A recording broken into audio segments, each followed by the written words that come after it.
Okay, great. Sorry, I've just got your Jabber here.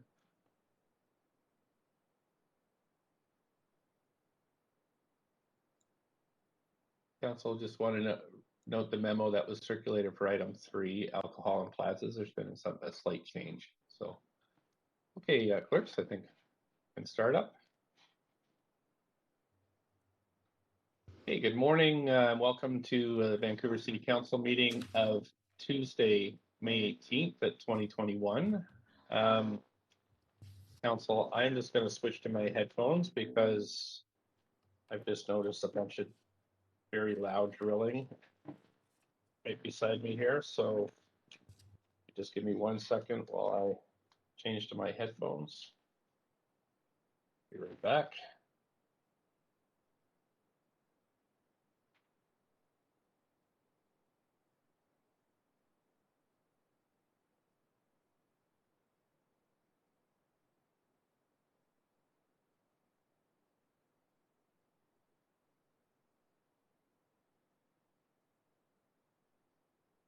Clerk's just checking you can hear now. Yes, we can hear you. Thank you. Great. Okay, thanks. So good morning and welcome to the Vancouver City Council meeting of Tuesday, May 18th. This council meeting is being convened by electronic means as authorized under Part 14 of the Procedure Bylaw and Ministerial Order M192. If my connection is lost during any portion of this meeting, we'll recess until the connection is restored. The same holds for council members during during the voting process. And we'll have to suspend the process if we're unable to get you back online quickly. A video of council members speaking, presentations, and vote results will be projected on the live stream when available. And council members are reminded to please enable their video to ensure quorum is maintained during the meeting. First, of course, as always, we acknowledge we're on the unceded territories of the Musqueam, Squamish, and Tsleil-Waututh nations. We thank them for having care for this land and look forward to working with them in partnership as we continue to build this great city together. Also want to take a moment to recognize the immense contributions of city staff who work hard every day to help make the city an incredible place to live, work, and play. And I have to say, if we're looking at the gardens around the city, we should also extend that to the park board staff who are just doing a great job enhancing our outdoor environment. So thanks to them. Clerks, can we have the roll call, please? Mayor Stewart in the chair. Councillor Carr. Here. Councillor DiGenova. Present. Councillor Fry. Here. And I just note Councillor Fry has a leave of absence from 10:30 to noon and 3 to 4:30 for civic business. Councillor Swanson. Here. Councillor Hardwick. Present. Councillor Wiebe. Present. Councillor Boyle. Present. Councillor Dominato. Present. Councillor Bly. Present. Councillor Kirby-Yung. Present. You have quorum, Mayor Stewart. Thanks so much, clerks.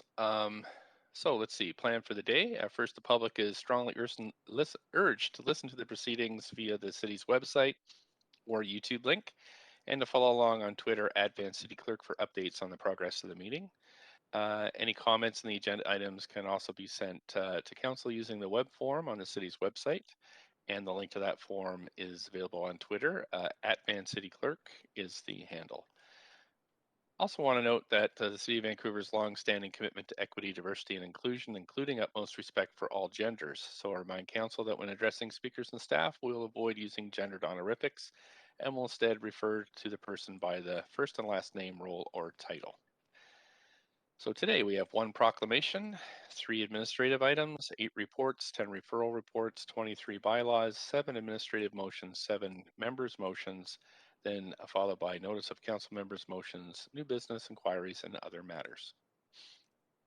Plan for the day is we proceed from now until noon with council business. We break at noon for lunch. We're in camera from 1 till 3. Then we return to regular council at 3 p.m. To deal with the remainder of the agenda. Then we conclude council business at 5, take a break for dinner from 5 till 6, and then begin a public hearing from 6 p.m. Should we not complete the agenda, the plan is to refer the remaining items to the council meeting following the standing committee meeting tomorrow as unfinished business. So today, council, we're going to start with a proclamation. about the Kamagata Maru Day of Remembrance. I just have a short introductory remarks before I read the proclamation. On May 23rd, 1914, the Kamagata Maru arrived in the Burrard Inlet in Vancouver, which had on board 376 passengers of Sikh, Hindu, and Muslim origin who had hopes of to have a full life of opportunities here in Canada. Despite being British subjects, they were denied entry because of Canada's discriminatory and racist laws preventing them from entering this country.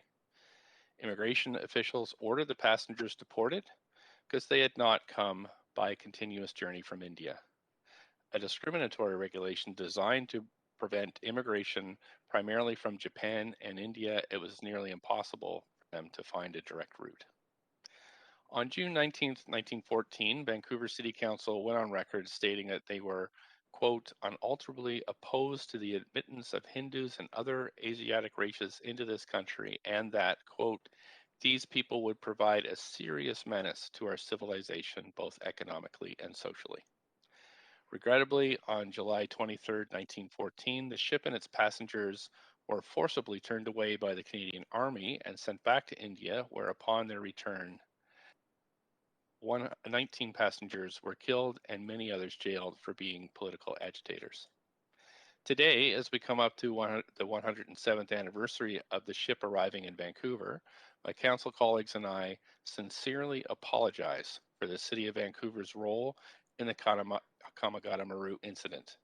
City Council in 1914 supported the laws that prevented passengers from disembarking, and for this and all the repercussions that followed, we are sorry.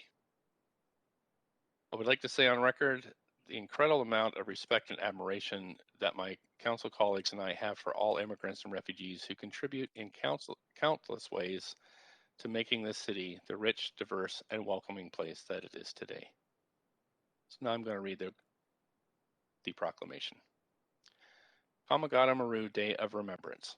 Whereas 2021 marks the 107th anniversary of the Kamagata Maru incident, a dark chapter in the Canadian history, where a ship carrying 376 British subjects arriving from India, including 346, 24 Muslims, and 12 Hindus, arrived in Vancouver's Burrard Inlet on May 23, 1914, seeking entry into Canada with hopes of a brighter future.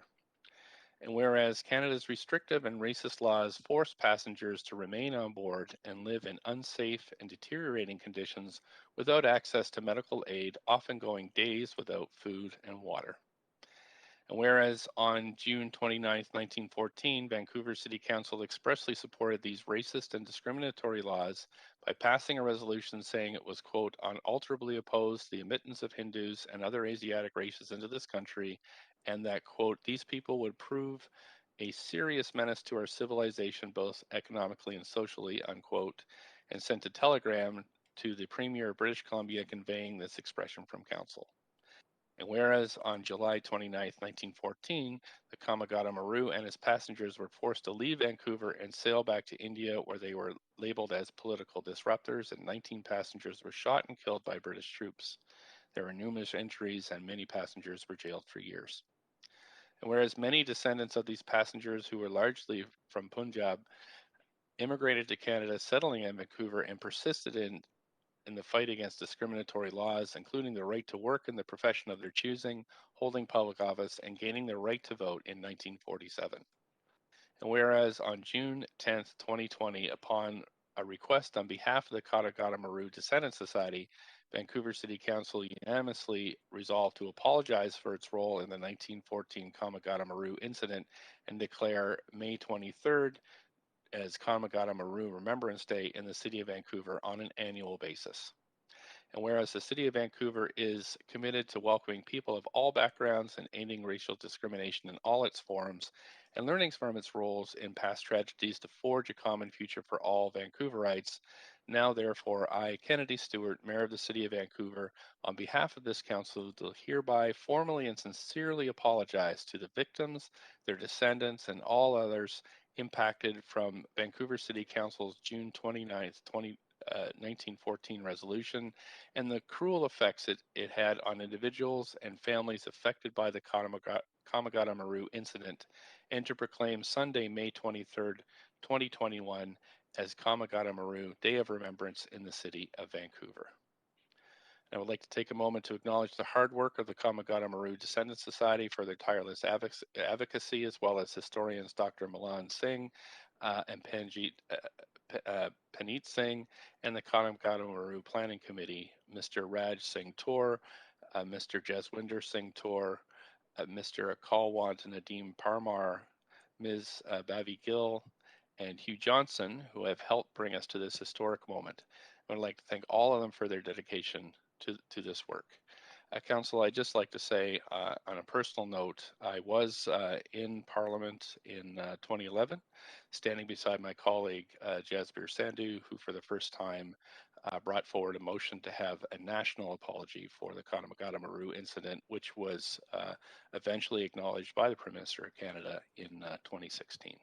So thank you very much, Council, for this, for all who are listening and watching, and for all who have worked on this important piece of recognition of wrongdoing on our behalf, but also our efforts to move forward together and make a community that works for all.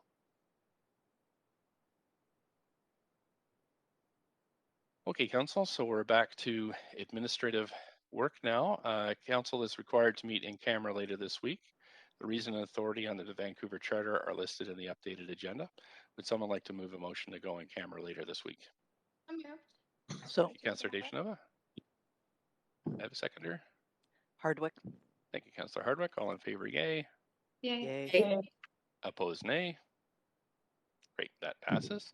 So, Council, we have 4 sets of minutes that we also have to approve.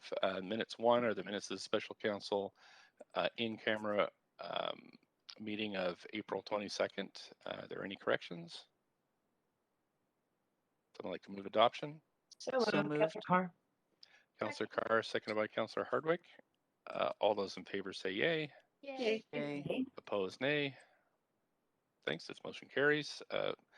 Minutes 2 are the minutes of the council meeting of April 27th. Any corrections? I'll just take a verbal if there's any corrections. You can just let me know verbally. Someone like to move this? Kirby Young. Thank you, seconder. Hardwick. Thank you, Councillor Hardwick. All in favor, yay. Yay. Opposed, nay. Thanks, that passes. Minutes 3 are the minutes of the council meeting following the City Finance and Services meeting of April 28th. Any corrections? Mover, please. Watson. Councillor Swanson, seconded by Councillor Dejanova. All in favor, yay. Yay. Opposed, nay. That passes, thank you. Minutes 4, the minutes of the special council meeting in camera motion. Meeting of May 6th. Any corrections? I doubt it. Someone like to move the adoption? So moved. Thank you. Hardwick. I heard Councillor Carr, seconded by Councillor Hardwick. All in favor, yay. Yay. Opposed, nay. Great. Okay, that passes unanimously. Thank you, Council. All right, so now we're moving to matters on consent. If you'd like to put your name on the speaker's list, if you'd like to hold any of these matters. So we have reports 1, 2, 4, 5, 6, 7, 8. Those are reports. And referral reports 1 through 10 on the consent agenda for consideration. And I've got Councillor Swanson. Just 1 second here. I just want to keep track of which ones you're calling out. Okay, Councillor Swanson, which ones would you like to hold? Just number 8 for question. The funding application? Yeah. For For the, strengthening communities. Okay, thank you very much. Hold that one. Councillor Hardwick. Report number 3 for questions. Okay, thank you. Anybody else have? Yeah, anything I you'd will. like- Yeah, I'd like to hold report 1, and I need to declare a conflict for report 2, as I have interest in businesses that host patios. Okay, I'll have the clerk's note the.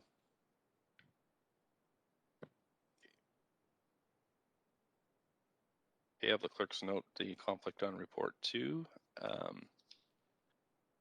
So we're going to hold report 5 to hear from speakers. I think that's right. Mayor, report 3 has speakers currently. Okay, that's held. Reports 1 and 8 held for councillor questions. And okay, it says on my script, hold report 5 to hear from speakers. Is that still correct? I think it is. Just, yeah, there's no speakers anymore for number 5. They've withdrawn. Okay, great. Okay, great, thanks. Okay, right. So council, I've got no one else queued, so we have, we can approve number 2, the patio fees, number 4, the capital budget adjustments and closeouts, 5, the cultural grant, 6, the theater rent grant allocations, and 7, the SRA permit for the American Hotel. Would somebody like to move that? Thank you, Councillor Dejanova. Seconder. Thank you, Supply. Second. I think I heard Councillor Bly second. And any conflict of interest on these from anyone? Councillor Weeb's already noted his report too. I don't hear anybody. Okay, so all in favor say yay. Yay. Yay. Opposed nay. Great. Okay, so council, we have passed report number 2, waiving patio fees through 2021. We've passed number 4, which is the quarterly capital budget adjustments and closeouts. We've passed 5 2021 cultural grants, passed 6 theater rent grant allocations. We've passed 7 single room accommodation permit for the American Hotel, and referral reports, CD1 rezoning on Front Street, CD1 rezoning on Richard Street, CD1 report 3, CD1 amendment Broughton Street, report 4, CD1 rezoning on Kingsway, report 5, CD1 rezoning on Canby, report 6, CD1 rezoning on Canby, that's a 7772 Canby, report 7, CD1 rezoning on Canby Street, another one 5412, number 9, referral report number 9, CD1 rezoning on Georgia and Richards, and then CD1 report 10, CD1 rezoning on Arbutus Street. So those have all been approved.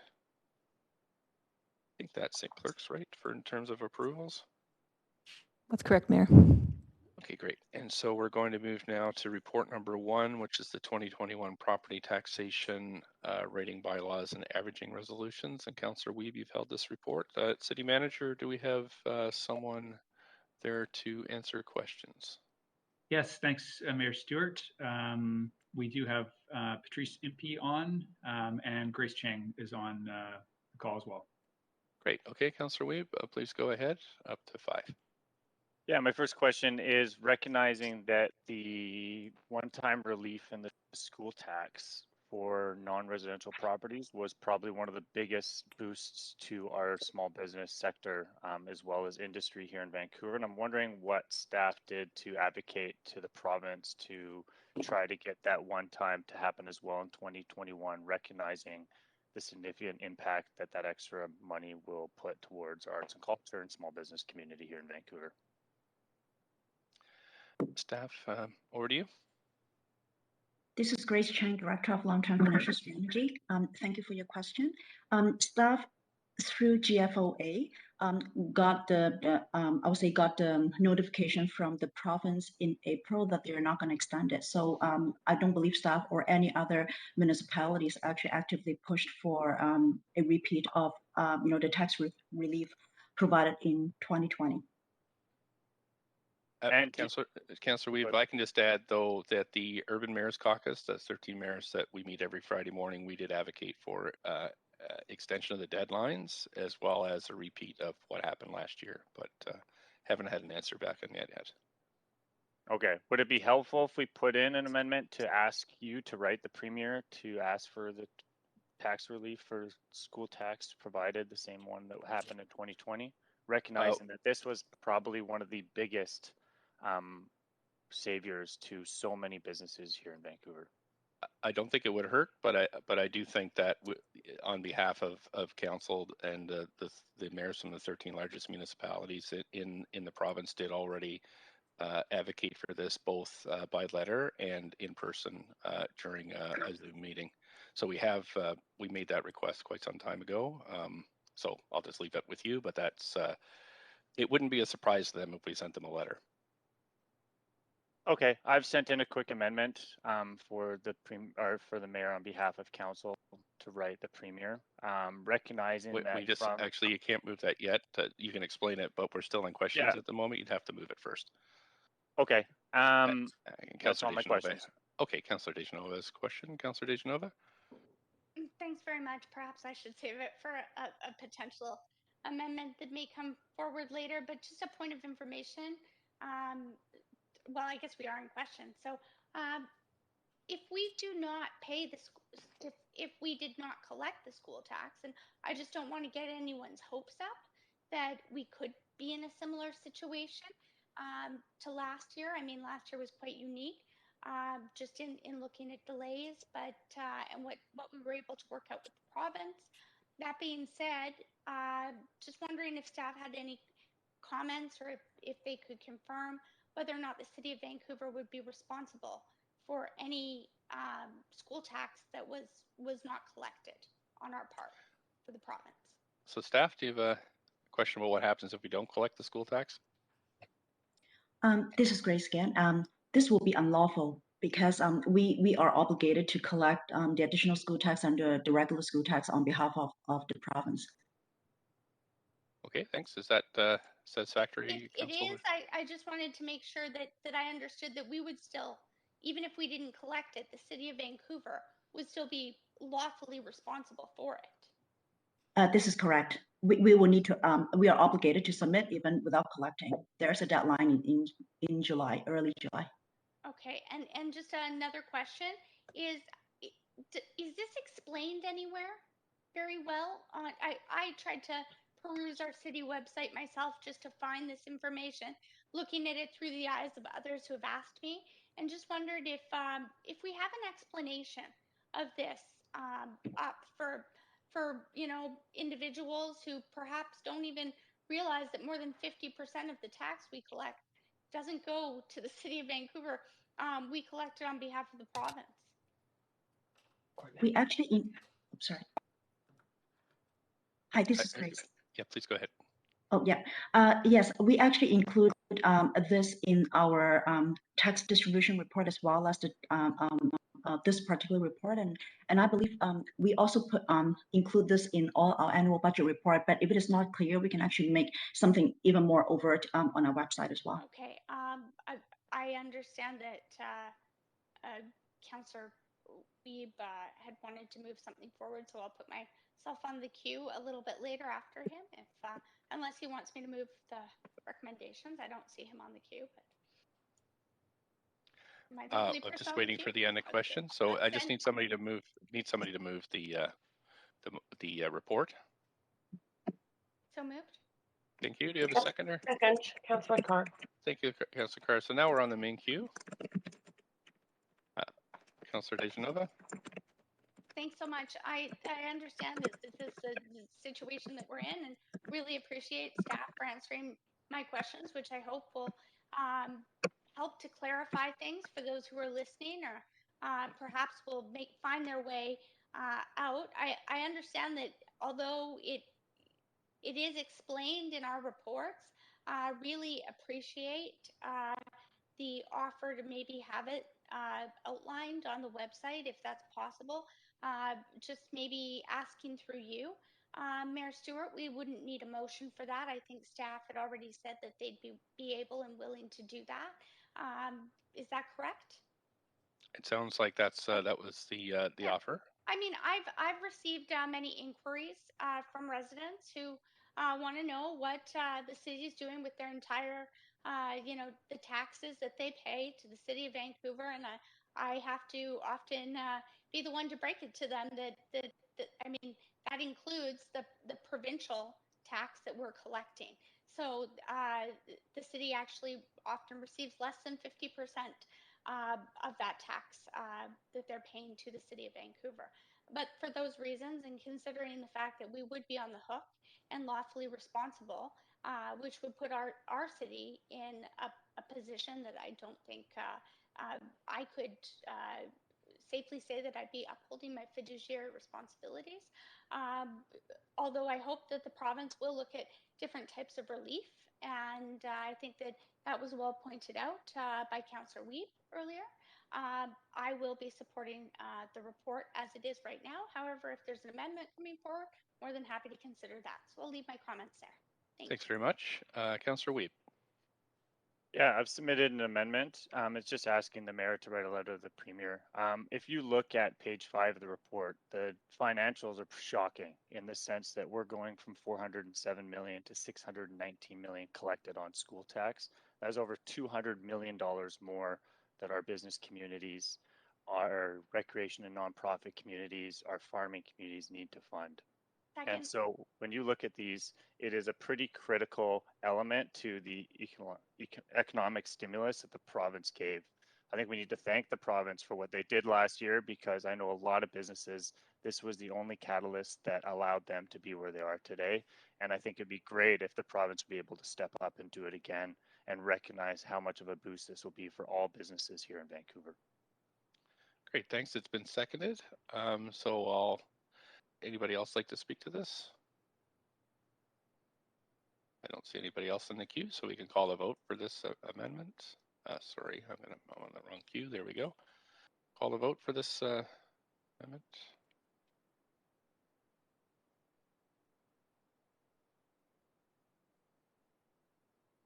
Councillor Hardwick, Councillor Kirby-Yung. We have Councillor Hardwick in opposition.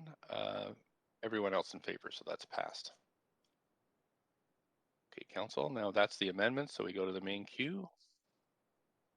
If nobody has anything else to say, we can call the vote on this report as amended.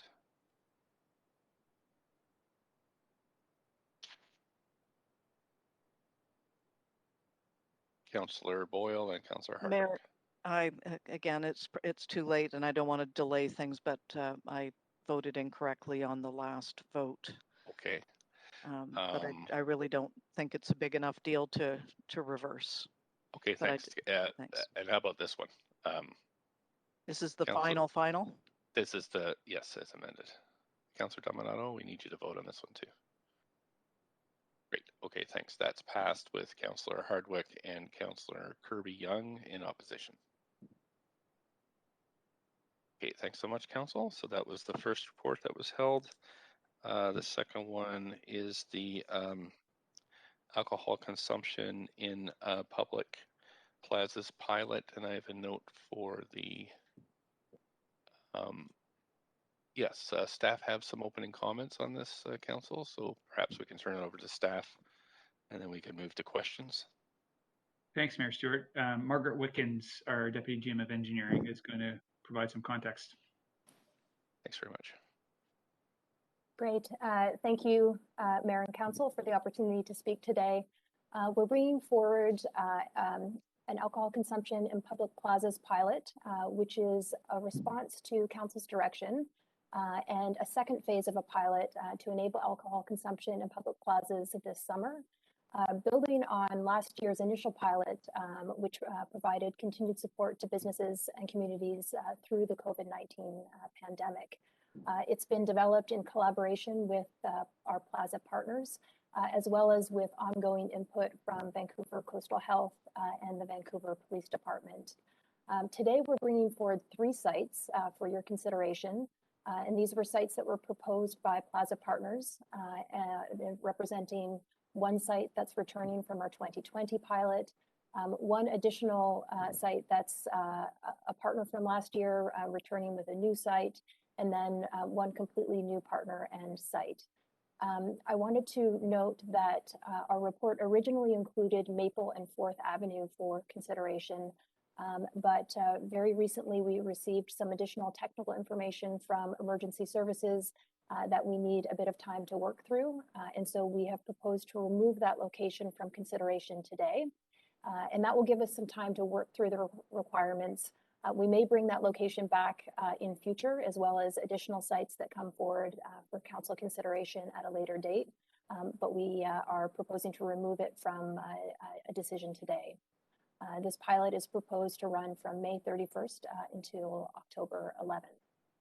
The second component of our report today is related to the Drinkers Lounge Parklet, and we're providing an update on the site today, which provides safe and legal alcohol consumption at the Drinkers Lounge Parklet located at 111 Princess Avenue.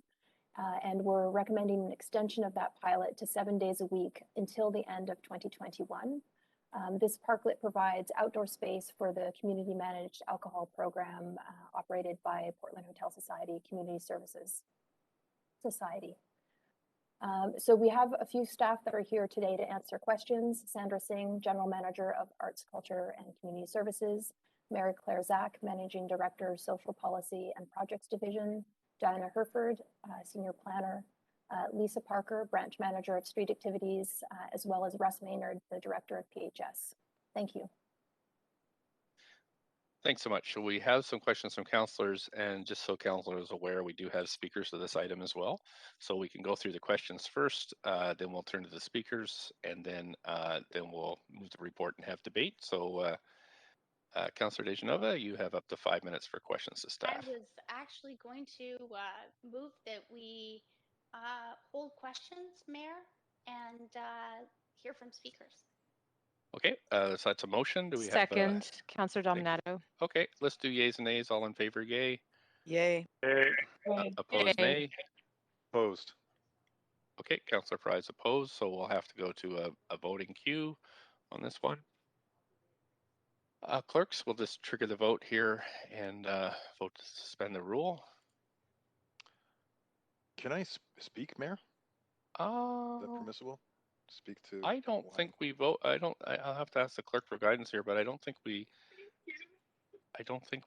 debate this one. I'll just wait for some input here, but I'll just.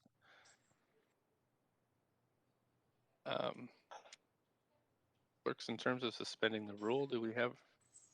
I guess that's what we're doing now. You're mid-vote now, Mayor, but it is a debatable motion.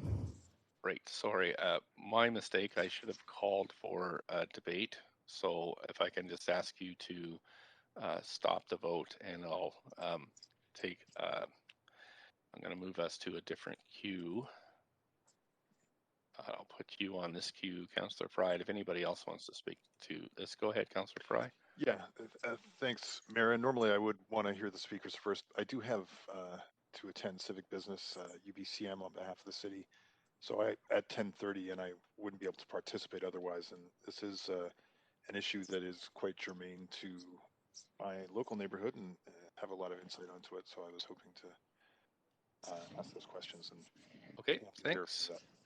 I don't see anybody else on the queue. I'm trying, Mayor Stewart, point of privilege. Okay, go ahead, Councillor Dejanova. I'm happy to withdraw my motion in that case. I just was trying to help speakers who may be waiting and missing out on work and other things today. So I'm happy to withdraw that motion. I should have realized that. Yeah. But I forgot about the leave of absence. Okay, I believe we'll need unanimous consent for that to happen. I mean, 2/3 are unanimous. Let's just try it. All in favor of supporting. Probably a second her if I can withdraw. Yeah. Second, so, if it's needed. Thank you, Councillor Carr. All in favor of supporting withdrawal of the motion, say yay. Yay. Yay. Opposed, nay. Okay, great. So that's withdrawn, and we'll go back to the question queue as. So, Councillor Dejanova, did you have any questions for staff? I do, in fact, have some questions for staff. Okay.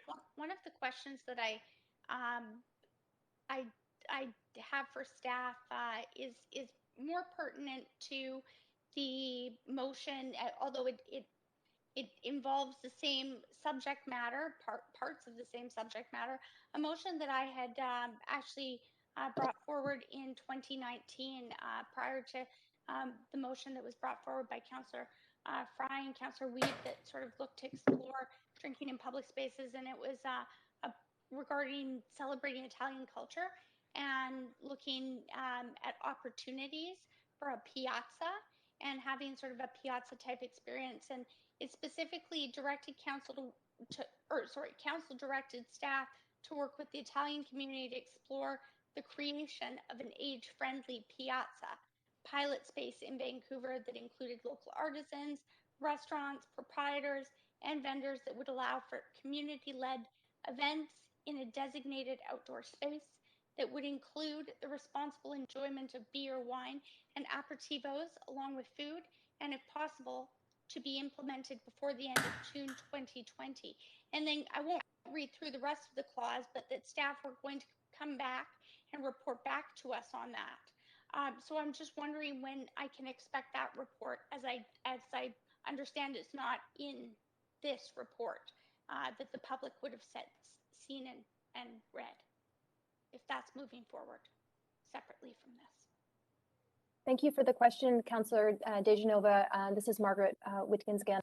I can confirm that we are actively working on a proposal with stakeholders from the Italian community and would expect to be able to provide a more fulsome update to Mayor and Council within the coming weeks. Okay.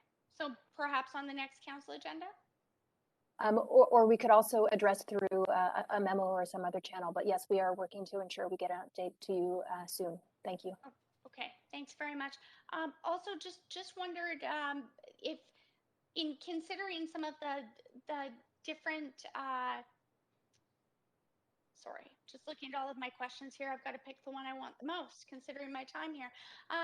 Considering over the weekend, we had heard of people drinking in public spaces that perhaps weren't designated by the city or the park board. For instance, on beaches, I understand that there were some media reports of this. Have staff taken any of this into consideration in crafting this report, or is there any concern sort of as to increased resources that would need to be deployed, or any issues in people perhaps not following the provincial health orders and physically distancing due to perhaps this report here being misinterpreted and people feeling that they can enjoy alcoholic beverages outside of these spaces in public places? Thank you again for the question. We do have the benefit of the pilot that was undertaken in 2020, where really we did not experience any issues of nuisance or kind of unacceptable behavior associated with the pilot. And this is something that we would continue to monitor as we enter into the 2021 pilot as well. It would be an important thing for us to kind of keep our finger on the pulse of. But thus far, we haven't seen any association between enabling public spaces and the type of behavior that would be undesirable. Okay, but that was something that staff noted or is on your radar, that there were reports of a number of incidents over the weekend and as reported by the media? Certainly we have an awareness of some of those incidents, and we'll need to stay kind of in close collaboration with BPD as well as VCH as this pilot unfolds to ensure that we're learning and adjusting as we need to. Great, thanks. Good to hear you're monitoring that. That's all. Thanks so much, Councillor Kirby-Yung. Kirby-Yung, sorry, up to 5 minutes. Yeah, thanks, Mayor. The question that I have for staff relates to the Drinkers Lounge and a lot of feedback that council has received from local residents as well as small business in the area with regard to the fact that it's not distracting from activity and sort of reports that we're getting in terms of exacerbated activity around the bus stop in the 700, 800 block of East Hastings, as well as the Astoria. I'm wondering if staff can speak to any mitigation plans, and also if there are some, why are we sort of moving forward with an extension before we have mitigation measures in place? Thanks, Councillor Kirby-Yung, for your question. It's Diana Herford here from Social Policy. I think what we've been working on continuously has been a comprehensive strategy. And so noting that there isn't one solution only, we've been working on a 4-part plan with an entire Astoria steering committee. And so one of the things that we do know is that connections with these folks takes time. There's a complex chronic health issue here. And so when we're looking at relationship building, and Russ from PHS can speak to this as well, it does take some time to create relationships with folks.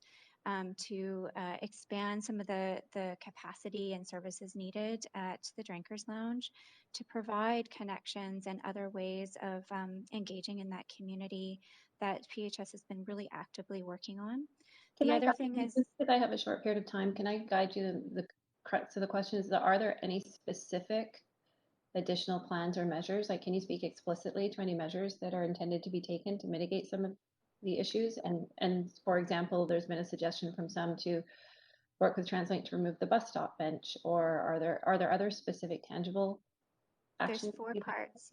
Yes, there's 4 parts to the plan. There's the Drinkers Lounge, an extension of services to 7 days a week to accommodate more outreach to the people. There's an Astoria washroom trailer that will open fully in June and accommodate some of the service needs as well as support needs for folks.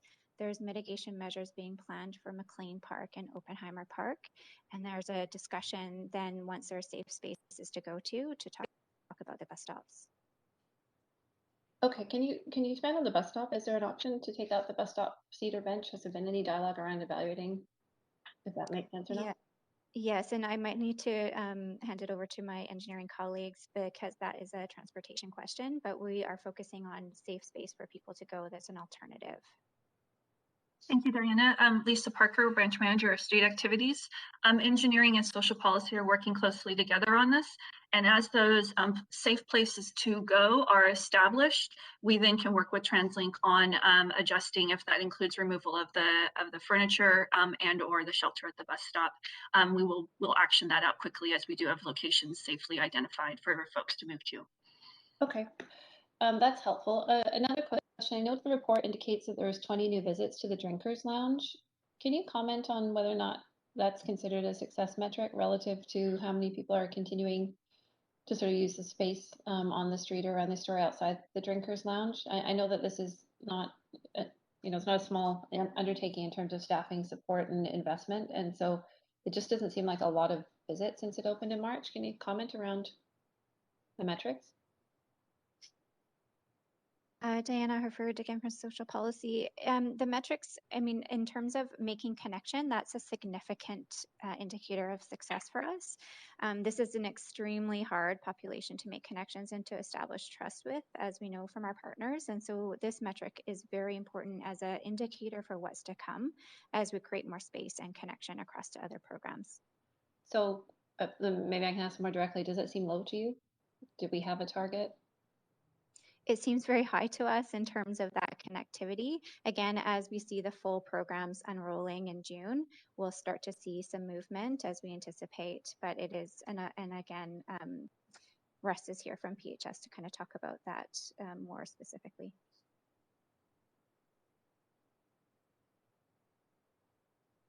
Is Russ going to comment or no? Yeah, I didn't know if that was my floor right. So yes.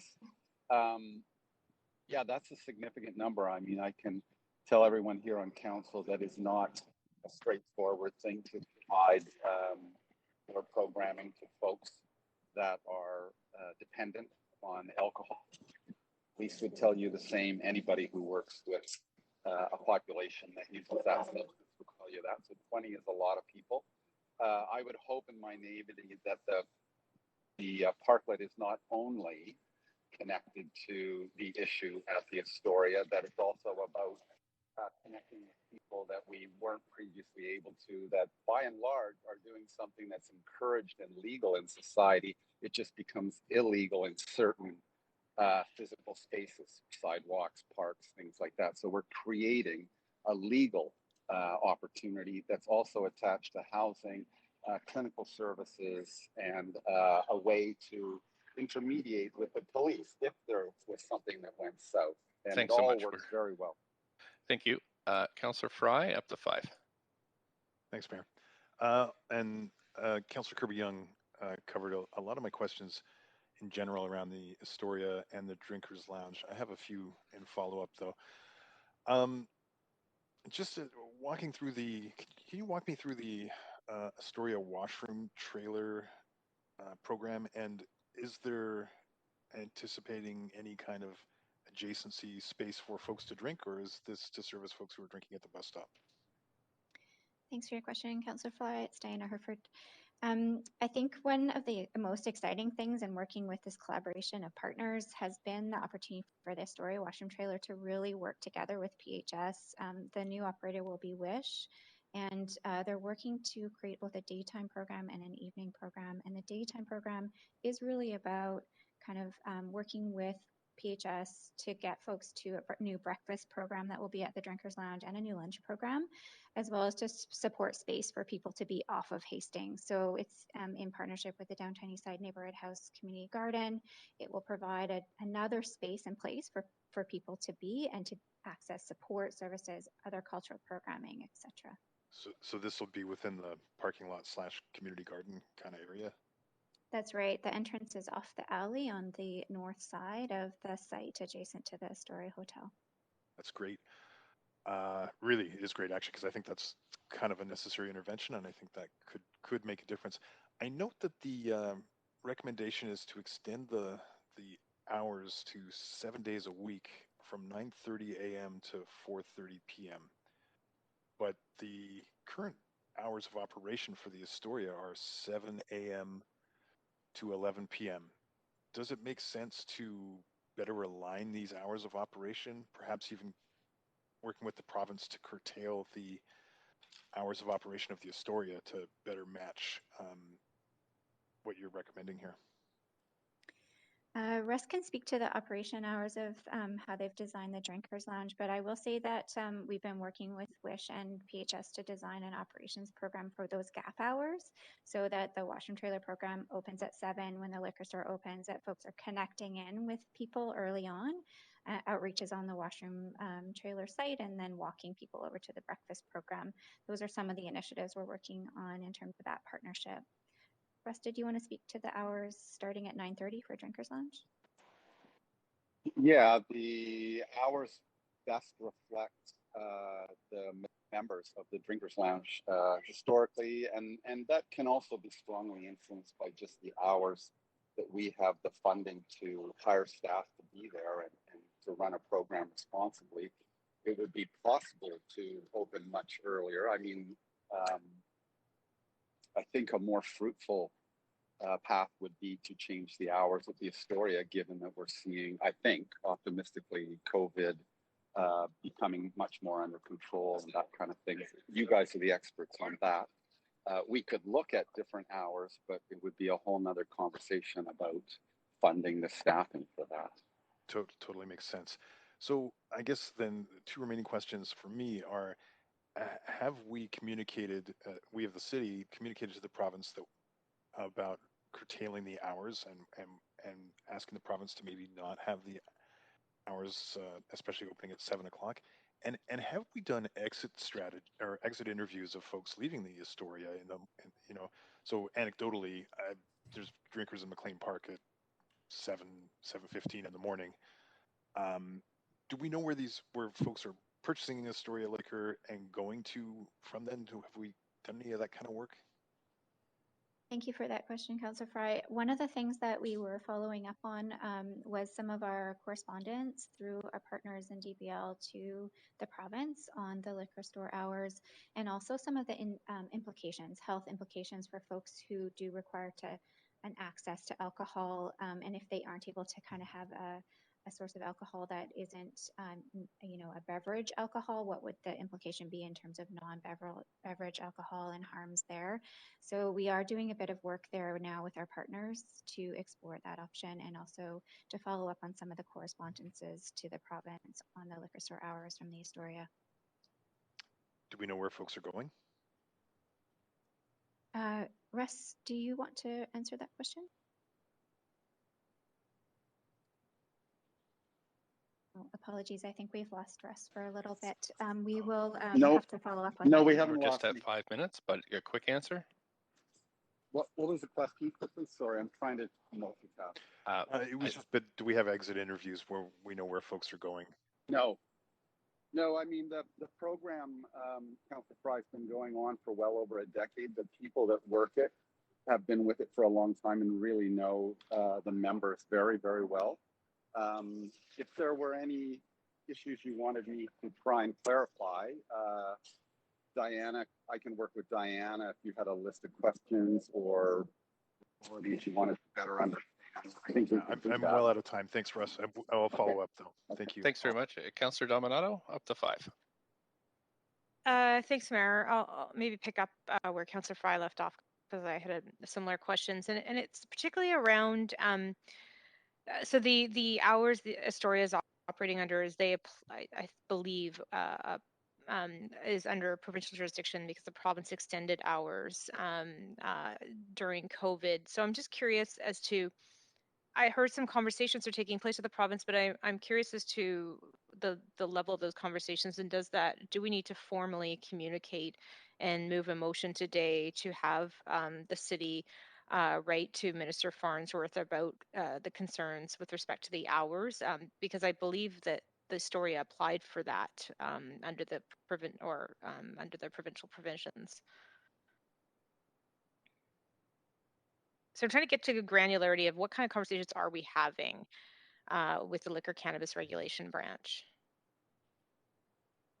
Thanks for your question, Councillor Dominato. Indeed, I think this is one of the pieces that we're following up in terms of from staff and with health around risks of that availability of liquor in early hours, especially what the risk might be to high-risk drinkers, and also following up on our latest correspondences to the province. So that is something we can take away as staff and report back on.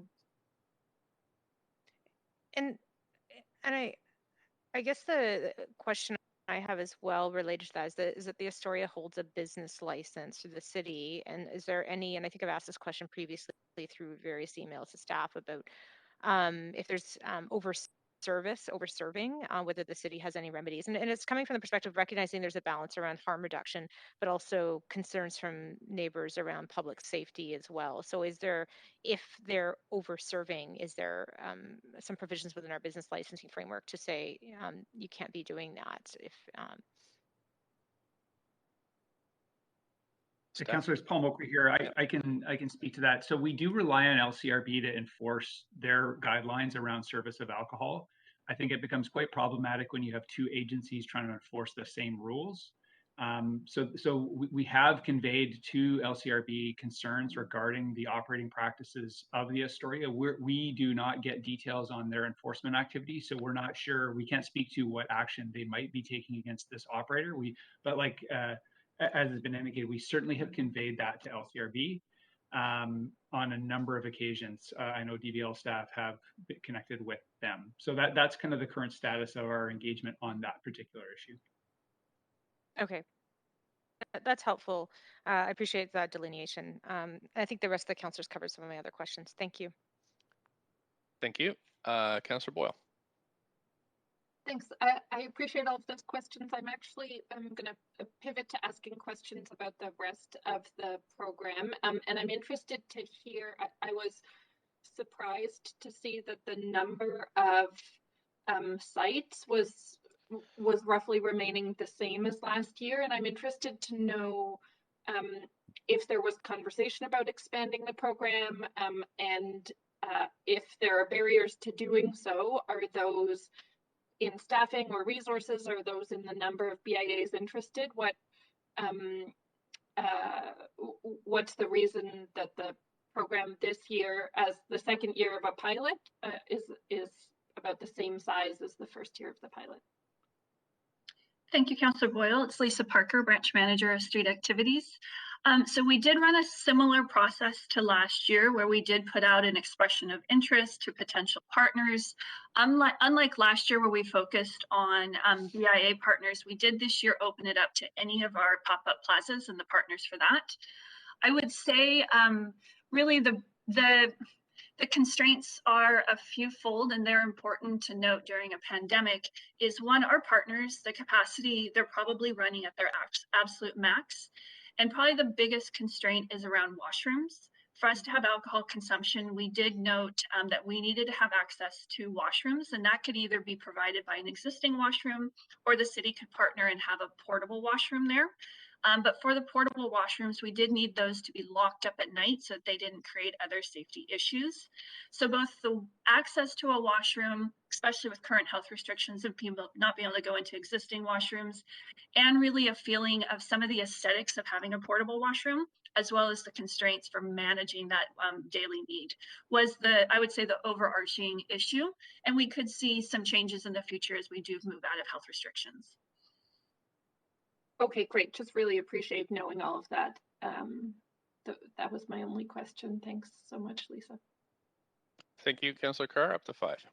Yeah, just a quick follow-up from Councillor Boyle's questioning. I did visit all the public plaza pilot projects last year and noted there was quite a variety of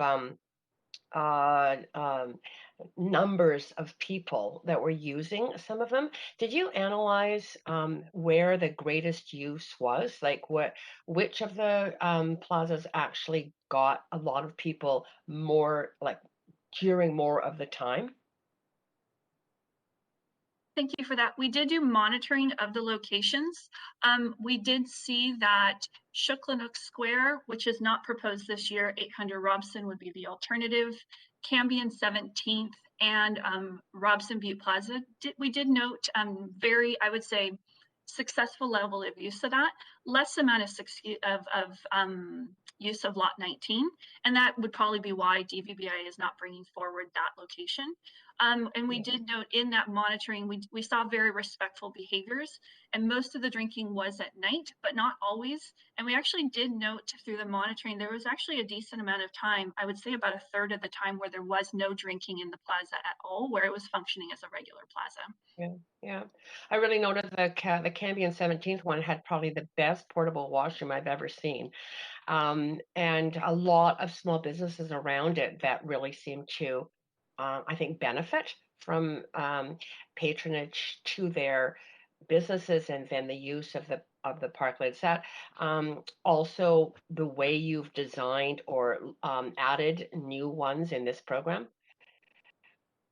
Yes, so we would be partnering with the same strategy and really ensuring that it matches the look and feel of the plaza as well. I would like to note that we do have other partners that would potentially interested, and if we are able to land a role of the portable washroom within the plaza, we could be bringing forward additional locations for council's consideration for the summer as well. That sounds good. I appreciate that. That's it for my questions, Mayor. Thanks so much. Now we can move to hear from the public, and I'm just going to move to the list here. 1 second. Okay. First up, we have Andrew Nakazawa. Do we have Andrew Nakazawa on the line? Hello. Hi there. Thanks for calling in today. You have up to 5 minutes to make a statement, and then councillors may ask questions for up to 3 minutes of you later. So whenever you're ready, please go ahead. Okay, great. Hello, good afternoon, Mayor and Council. My name is Andrew Nakazawa. I'm calling on behalf of the Downtown Vancouver Business Improvement Association, and I manage our placemaking and public spaces program. I'm speaking in support of the alcohol consumption in public plazas pilot, and I'm also a resident of Vancouver. So the DVBA is one of the returning partners, and we'll again be working with city staff, adjacent stakeholders, including the Vancouver Art Gallery and our Downtown Clean team, to support and steward designated area number 2, which is 800 Robson. This location is ideal for the pilot, given its central downtown location, its close proximity to food primary businesses, public transit, public washrooms, and general commercial areas. Last summer, the DVBA helped steward, and we partnered with the city for 2 locations. So Lot 19 on West Hastings and Hornby, as well as Shuklanook Square or the North Plaza of the Vancouver Art Gallery.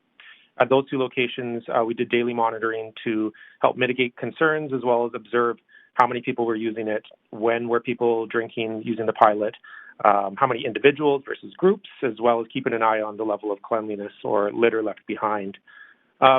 last year, in general, there were a lot of initial concerns that the pilots could result in large gatherings, breaking of physical distancing regulations, broken bottles and cans left behind, drunken disorder, and conflicts with protests. I'm happy to report that through our stewardship and monitoring and from the public surveys we conducted in person and online, none of these major concerns materialized, and generally people were overwhelmingly respectful of the pilot, and we received over 85% in support of our pilot locations from those who provided feedback. So following the success of last year's pilot, we will continue to monitor our location of 800 Robson to help mitigate any concerns, and we look forward to working with city staff to steward the summer's pilot and continue to support businesses and the COVID recovery downtown. And I'll leave it there. Thank you.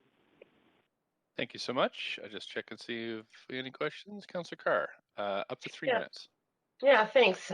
So as I mentioned, I visited all of the pilot sites last year, and I noticed that the one you had at Lot 19 had art show on at the same time. Are you planning on doing that kind of programming around some of the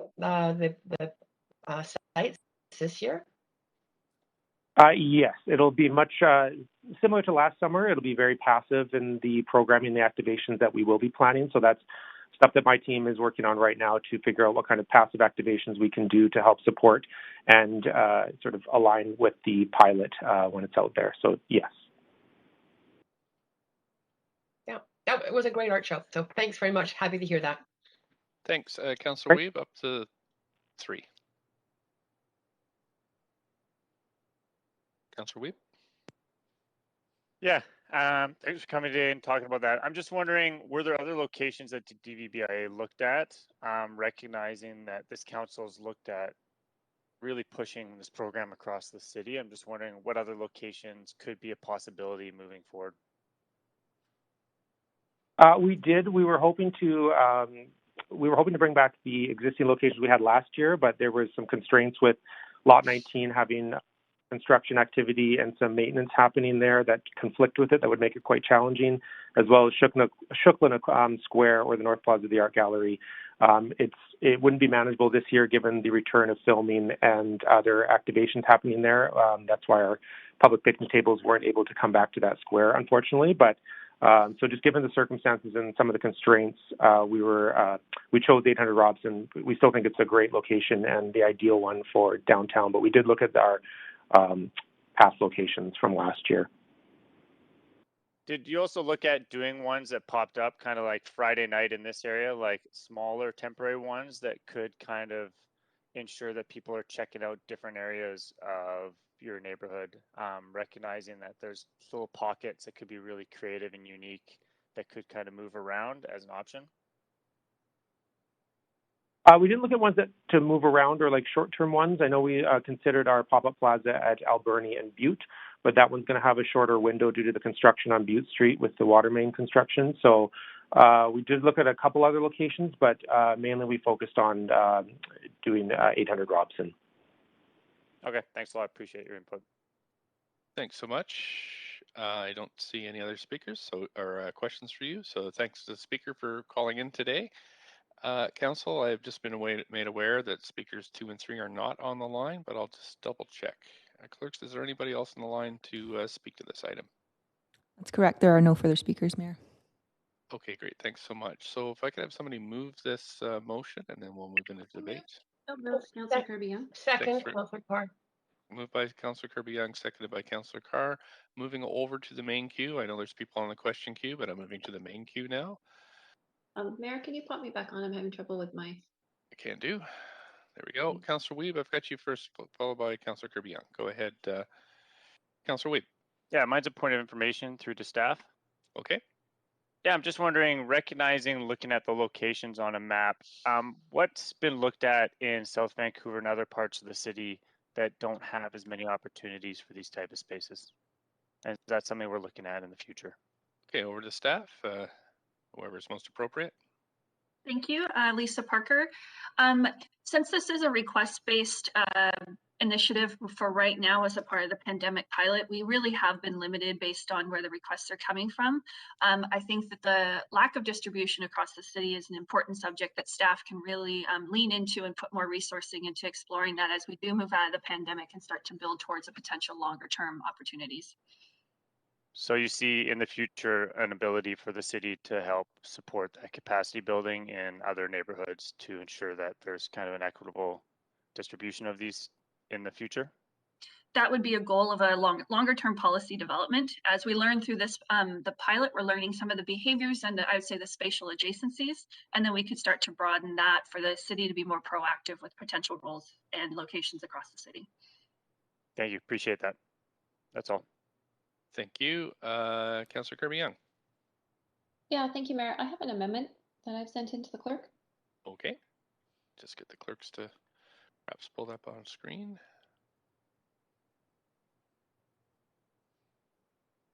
Just coming up now, Council. Here we are. It's up on the public screen now. Go ahead, Councillor Kirby-Yung, if you want to speak to this. Yeah, thank you. It's in recognition, I think, of some of the feedback we've been hearing from the community, and we heard this far in advance of the specific initiative with sort of the patio outdoor extension of the Drinkers Lounge. It's something that's been a challenge in the community for some time, as Councillor Fry also referenced earlier in his questions. And so it's a fairly simple amendment that asks Council to direct staff to work with the province to review and possibly curtail the extended liquor sales hours of the Astoria as a means to mitigate social and community impacts in the area. And that seems to really be one of sort of the key factors that's causing a lot of the area related issues, which I think would contribute to sort of alleviating some of the challenges while the measures that are within the city's kind of ability to impact. We've talked about the Washington Trail and others are being undertaken. So that's the spirit of the amendment. Thanks very much. Do we have a seconder? Second, Councillor DiGenova. Okay, so we're on the queue to discuss this. Councillor DiGenova. I actually had a point of information, Mayor Stewart. Okay. Considering this really is specific to hours, and I understand that this is a request of the province. The point of information is would we be looking at all, I suppose, any proprietor that had extended hours, or would this be very specific in the way that you or staff read this, to the Astoria? Perhaps you could ask the mover of the amendment that question. Okay, I'm happy to do so, but staff would be carrying out some of this Sure. work. So I guess it speaks to the intent of from the mover. Councillor Kirby-Yung, do you have a? Yeah, I think to answer that very quickly, the intent really is the Astoria, because that's what we've heard flagged as sort of the most problematic for community feedback ongoing for some time. So that's the intent. Councillor DiGenova, is that sufficient, or do you?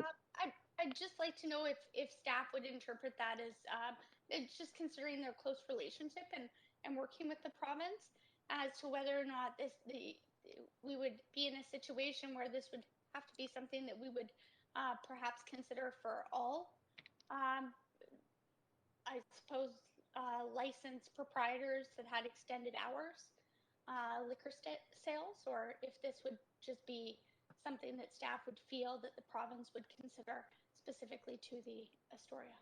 Okay, I'll just ask staff if you have any thoughts on that question. Thanks, Mayor Stewart. Through you, and it's Paul Mokry here. So yeah, we can't speak to how the province will respond to this, but certainly we understand the intent of the motion as being focused on the Astoria. So I think we're clear in that regard. Hopefully that helps.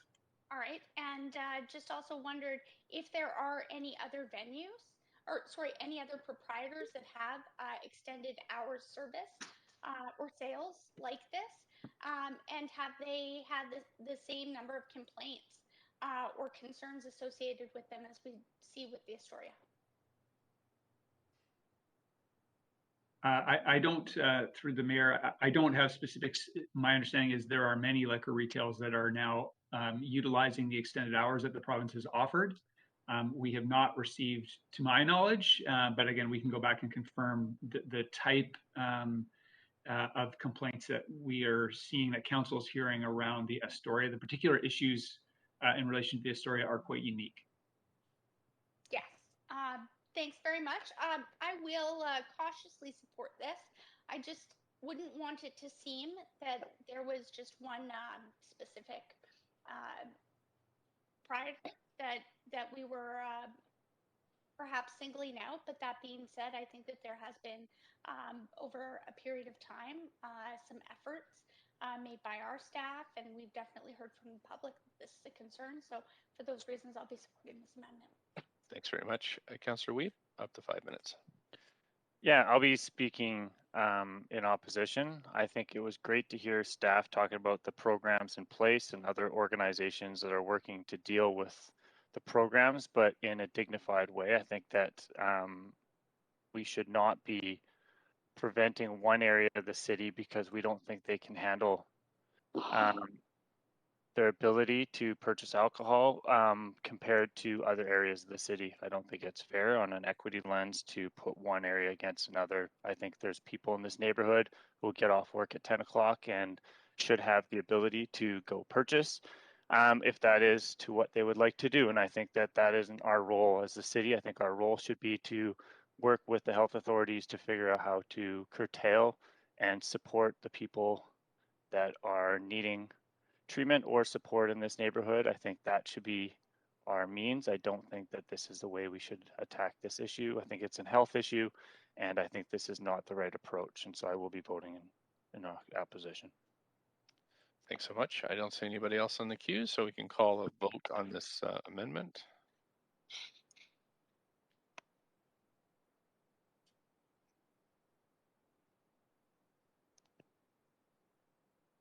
Councillor Dominato, Councillor Swanson, Councillor Fry.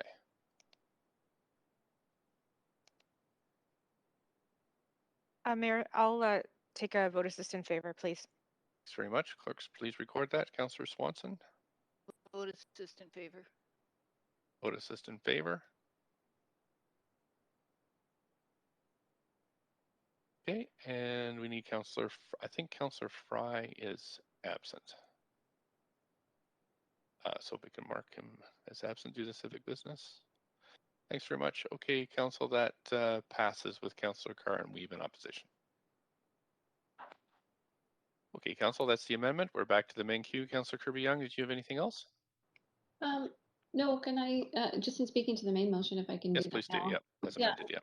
Happy to support this. I've attended a number of the pop-up plazas there. I still remain of a similar view to last year when we originally discussed this, that I think that the biggest kind of desire of most of residents is the ability to be able to enjoy a cold one outside in a public park responsibly in an adult-like way. And so I understand that the province has addressed sort of the legal challenge there to enable the park board to do that. So I'm really hoping that our park board comes through and gives people the chance to do that. And I think it'll also help in terms of, given that we've got 230, 240 parks in our city, with the ability to have locations that are spread equitably throughout different neighborhoods. But I do think that that is the biggest need because people really enjoy sort of our beautiful nature and being out in green space and having the chance to have that cold one responsibly and actually get away from sort of the urban confines of the city. So I think this is a complementary program, but I think that the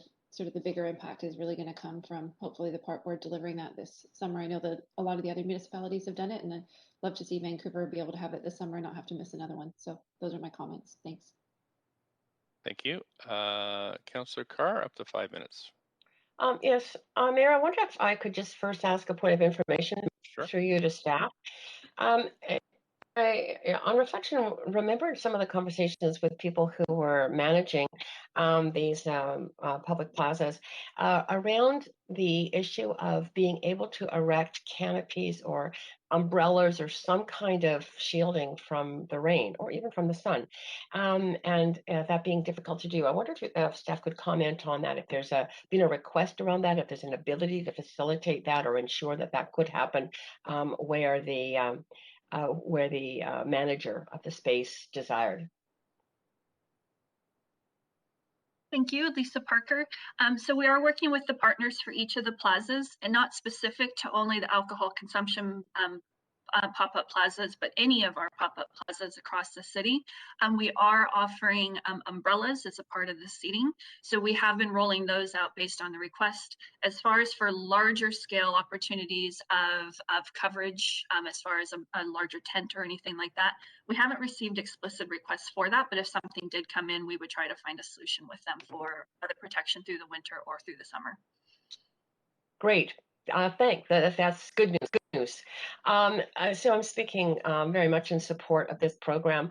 I think that last year, in the height of COVID, for staff to really work hard to get this underway very quickly, and the partner groups, the BIAs, to also work incredibly hard to get this going, really made a difference in people's lives, because being outdoors socially distanced was a solution for being cooped up in one's home, and really did contribute in a very positive way to an otherwise very challenging year in coping with the COVID pandemic. So my thanks to staff on this, my thanks to the BIAs and their partnership on this, and in this year, other partners as well for all the work that's going to go into, I think, making our city just that much more livable and enjoyable. I love the European concept of it, where you find these kinds of plazas and ability to have a drink and have a meal or share some food outside, very much common. So again, thanks to all the work that's gone into this. Thank you. Councillor Wiebe. Yeah, I also want to thank staff. I think this is tremendous, the way we've been able to pull the departments together to make this a reality, recognizing that these can be an affordable place for people to socialize with friends, and not have the barriers of some of the other patios in the city. So I think this is a really important opportunity. I look forward to how staff work and build capacity with our communities to see this brought into more areas of the city. I will be severing out the amendment. I think that one of the things that the public has asked us is to treat them like adults. And I think that that's something we need to do across the whole city. I think that we talked about the ability to ensure that these places could ensure that people that could only afford what they could would be able to enjoy a space with others in the middle of community, with community. And so for me, I think that this is a critical element in making our city feel more inclusive for the majority of the population as we try to make inclusive for all. So I am supportive of this, looking forward to seeing where it goes. Thanks. Thank you. Councillor Dominato. Thanks, Mayor. And echo my colleagues, Councillor Carr and Councillor Wiebe, in thanking staff for their work on this. I think it's fantastic. They turned it around very quickly last year in partnership with some of the BIAs, and to including a robust evaluation framework with it, because I think we heard at the time last summer when this was presented, VCH had deep concerns about these plazas and public drinking. And in fact, none of the challenges that were articulated really came to fruition. And we got, holistic feedback from business partners as well as community and residents around the benefits of enabling people to consume in these plazas. And so I think that's fantastic from my perspective, and I'm thrilled that it's going to continue this year. And we've got some different locations, and also with an equity lens as well. This came about in the context of pandemic and people needing to distance, but also recognizing, to Councillor Wiebe's point, is that it also enables people to gather and fosters community. And not everyone has the benefit of a backyard where they can gather with their friends, or a patio, or can afford to be in a restaurant. And so I think it's a great initiative, fully support it, and look forward to, if there are opportunities that staff pointed out of additional plazas being added over the course of the summer, would love to see that. And I think it would be welcomed by the public. So thanks for all the hard work on this. Thank you. Councillor Bly. Thanks very much. And in the effort to not sound repetitive, I'll just echo again a number of the comments that were made regarding staff's work on this. I think that, again, turned around something very quickly that made a difference to not only people who could benefit from utilizing these plazas, but also the adjacent businesses and surrounding restaurants and food service businesses that were able to benefit as well. And I think, although I support the amendment and in a different context, I do remember sort of the notion that adults really wanted to be treated like adults out in Vancouver and not sort of, have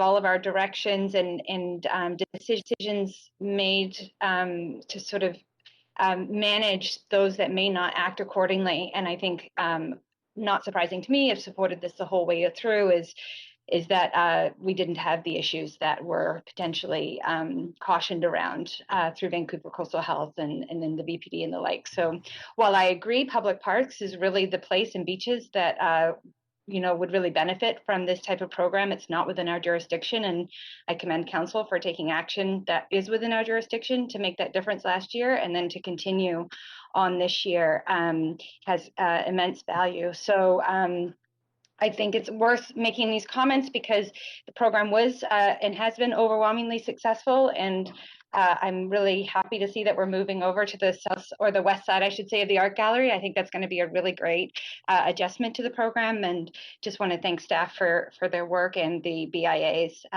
who supported it and helped inform the policy direction in the program. So with that, I'll leave it there. Thank you, Mayor. Thank you. That is it for speakers of this, so we can move to the vote. And we're going to sever it, so perhaps we could sever out the amendment as the first vote. Clerks, I'll get you to clear this screen there. I don't think I was clear on the vote instruction.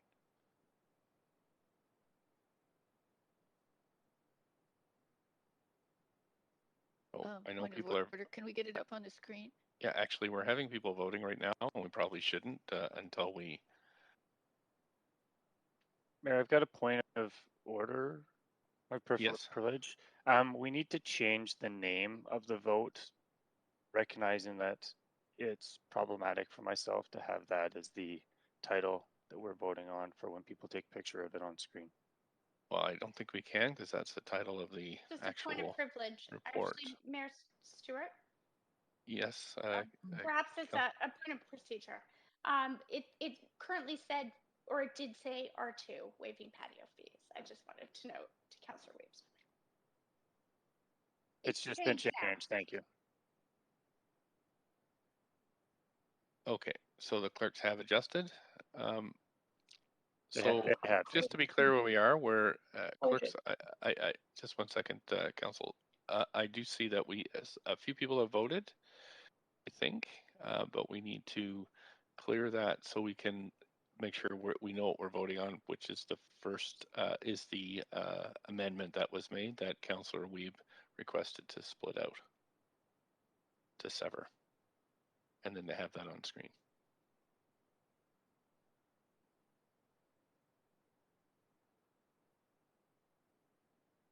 Okay, so what we're going to be voting on first is, oh, you want to vote on the clerks? Yeah, there we go. So this is what the item we'll be voting on first. Is highlighted on the public screen. Is the amendment that was proposed by Councillor Kirby-Yung.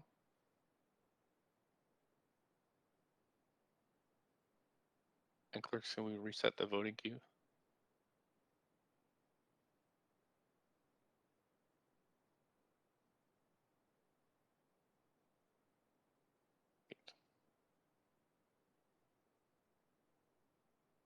Okay, so we're going to vote now on the amendment that was that Councillor Wiebe asked to sever. So go ahead and vote, Council.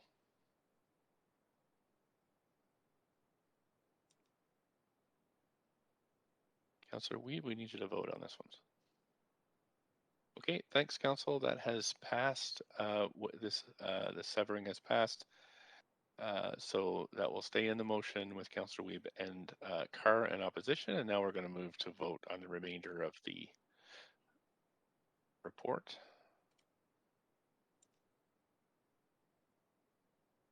Which is on screen.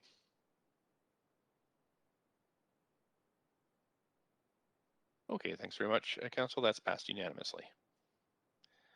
Okay, we're at 5 to 11, Council, and I do have Councillor Kirby-Yung. I have you on the queue. Did you have a point of order? Hold over, Mayor.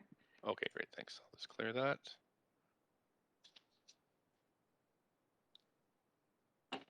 Okay, Council, so we're now moving on to Councillor Swanson held the funding application for Strengthen Communities. So I'll just check to see the city manager has somebody available to answer questions. And then Councillor Swanson, perhaps you can ask your question.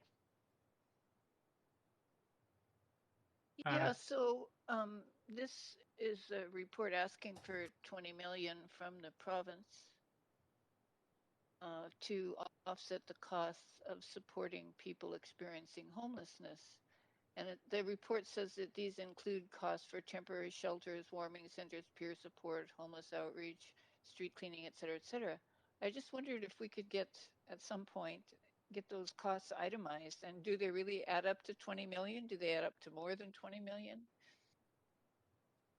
Over to the city manager and to direct this as you see fit. Yeah, thanks. And we do have Liz Jones from Finance who manages our kind of funding interface with senior governments. The criteria for this funding program, as I understand, are essentially incremental costs associated with the pandemic. So it's by no means the city's total cost of dealing with these issues. It's the additional burden that we faced specifically as a result of COVID over the last year to 2 years. I'm not sure if Liz, if there's any additional context you might want to provide on that. Sure. So this is Liz Jones in Finance. That's correct. It's incremental costs related to unsheltered homeless, and it has to be.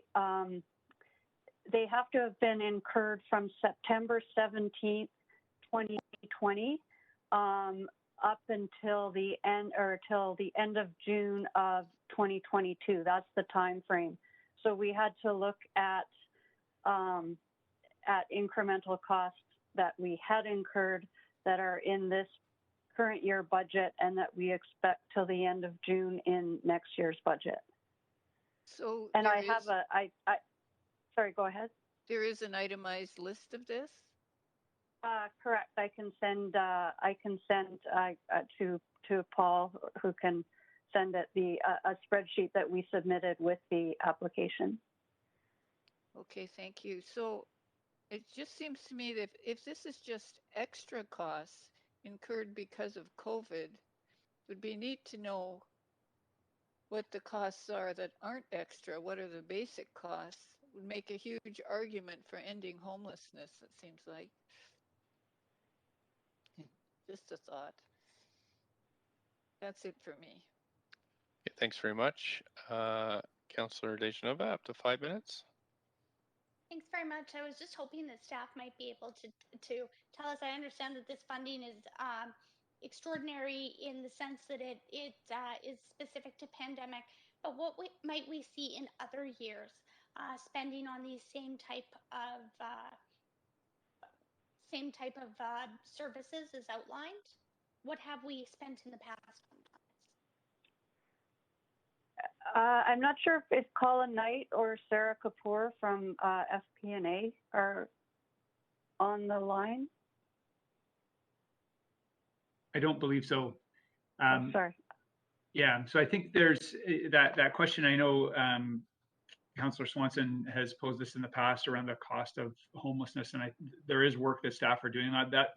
That's a quite a complicated and extensive piece of analysis. So we don't have a fulsome, like I say, analysis of all the expenditures that the city incurs that are associated with homelessness, Do we including have some of them?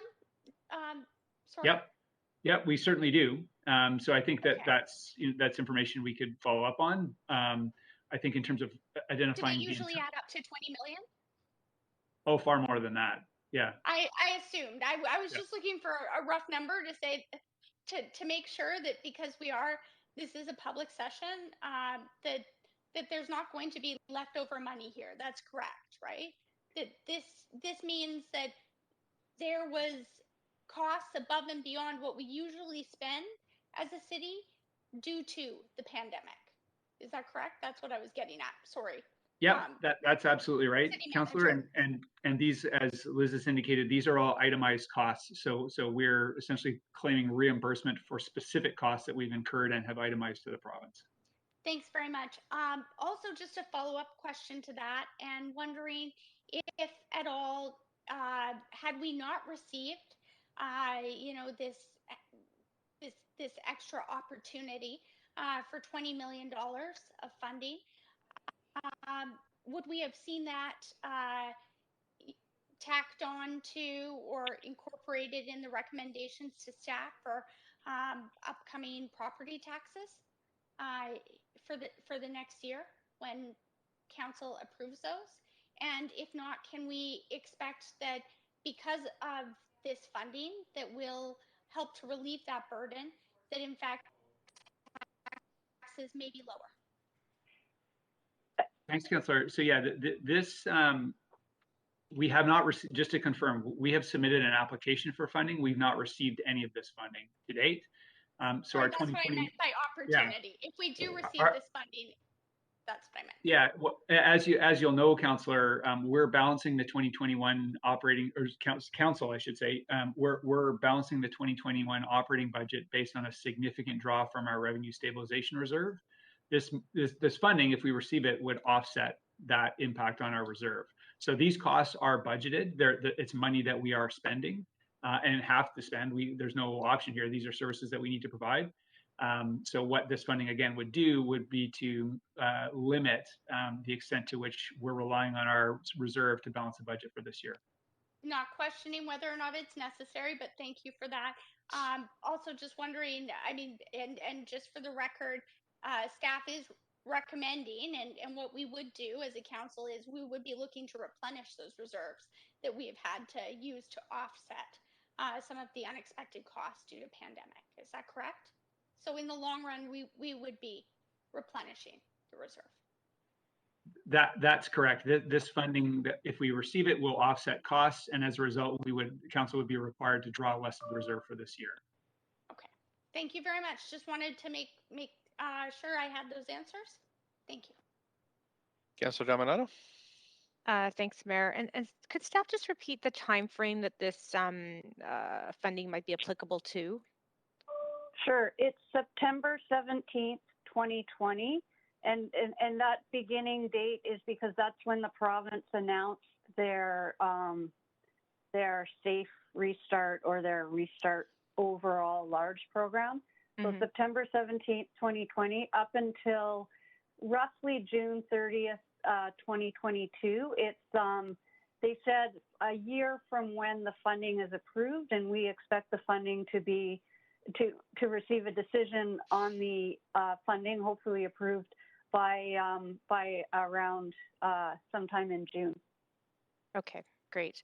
And when we talk about incremental cost of the city, that would include things like any kind of protective equipment, cleaning materials, for example, that were used in SROs. Would those be examples? Yes, anything that wasn't reimbursed through other programs, and that we can, as long as we can tie it to helping homeless people or those at risk of homeless people in a community type facility, correct? Okay. And just looking at the criteria here on page 2, I'm curious if staff have itemized as part of for possible reimbursement is the costs associated with Strathcona Park encampment, as well as the the renovations related to shelters, because I'm looking at the first line that talks about improving the health and safety of those who are living in public or private spaces. And given that the public park is a public space, so I'm curious if we've itemized that, but the costs around dealing with the encampment, the remediation, as well as the bricks and mortar shelter spaces that we're putting in place. So we have included the tenant improvements for some of the shelters and the lease costs that weren't covered by other programs. In a conversation with UBCM, remediation costs, they said, would not be eligible because they said the costs have to be tied to the people. So remediation costs after having the people move out, they said would not be eligible. So we could not include those. Can I ask a follow-up to that? And it would be, so turning this around is, what about all of the services and outreach and support that was undertaken both by staff, VPD, others, with respect to Strathcona? So it's not remediation, we're talking about service delivery in the Strathcona Park over the course of almost 12 months. Would that be itemized and considered? We did include some staff outreach costs. Yes. So those were included. It doesn't say specific to Strathcona, but just to provide for unsheltered homeless for additional services during COVID. Okay. I guess, and maybe as a comment, and maybe I'll move an amendment. I think that the city should, and Park Board as part of that, should do a fairly detailed itemization of the costs. And because I think it's very relevant, more people ended up outside. We saw this across the country and all through the states into encampments. And so I think we should be boldly itemizing the costs associated with that for this application. So, and I don't know if a motion is necessary, but if my comments are being heard and my questions, but I do think it's really important. And I think very much fits with the criteria of this this funding. So I just reflect that, and I'll pause there. Thanks. Thank you. Councillor Kirby-Yung, up to 5 for questions. Yeah, thanks. Just following up on a couple of the earlier questions, I had also wondered if the costs were itemized. I know staff spoke to and saying that they were, but I wondered, because this is a public report and our budget is, why the costs were not attached to the report or not included here. Staff? I guess we were just focusing on more just we were looking for approval of the overall application, not necessarily the specific costs that were outlined. So I guess we were just trying to address it at a higher level. Okay. So and maybe I can add context. It's a great point, Councillor. I mean, I think we've approached this as we have with other funding applications, where we would typically provide council with an overview report for approval. We are, I guess the other thing to note here is our application is right now that we've submitted is $20 million. That's twice the envelope that was indicated for the funding program of a maximum of 10. Now we have some indications that at least our 20 million might be considered. We could have come up with a grant application that was higher than this, but we don't expect that will be successful. Again, UBCM is distributing these funds across the province. So we are working within the constraints of the funding program. At this stage, I would say that's important. Us submitting an application to this program that's way outside the criteria probably won't serve the city's interest. So, not that anyone was suggesting that, but just to clarify that point. Yeah, and so just sort of pulling back a little bit, I guess I'm wondering, can that information be provided? Because I think that there is value for council and the public in understanding and, sort of communicating where the impacts were. Like, of that 20 million, how much sort of was for homeless outreach versus the impact on sanitation is? Where did we really see those stressors and that level of information? Is that possible to get that?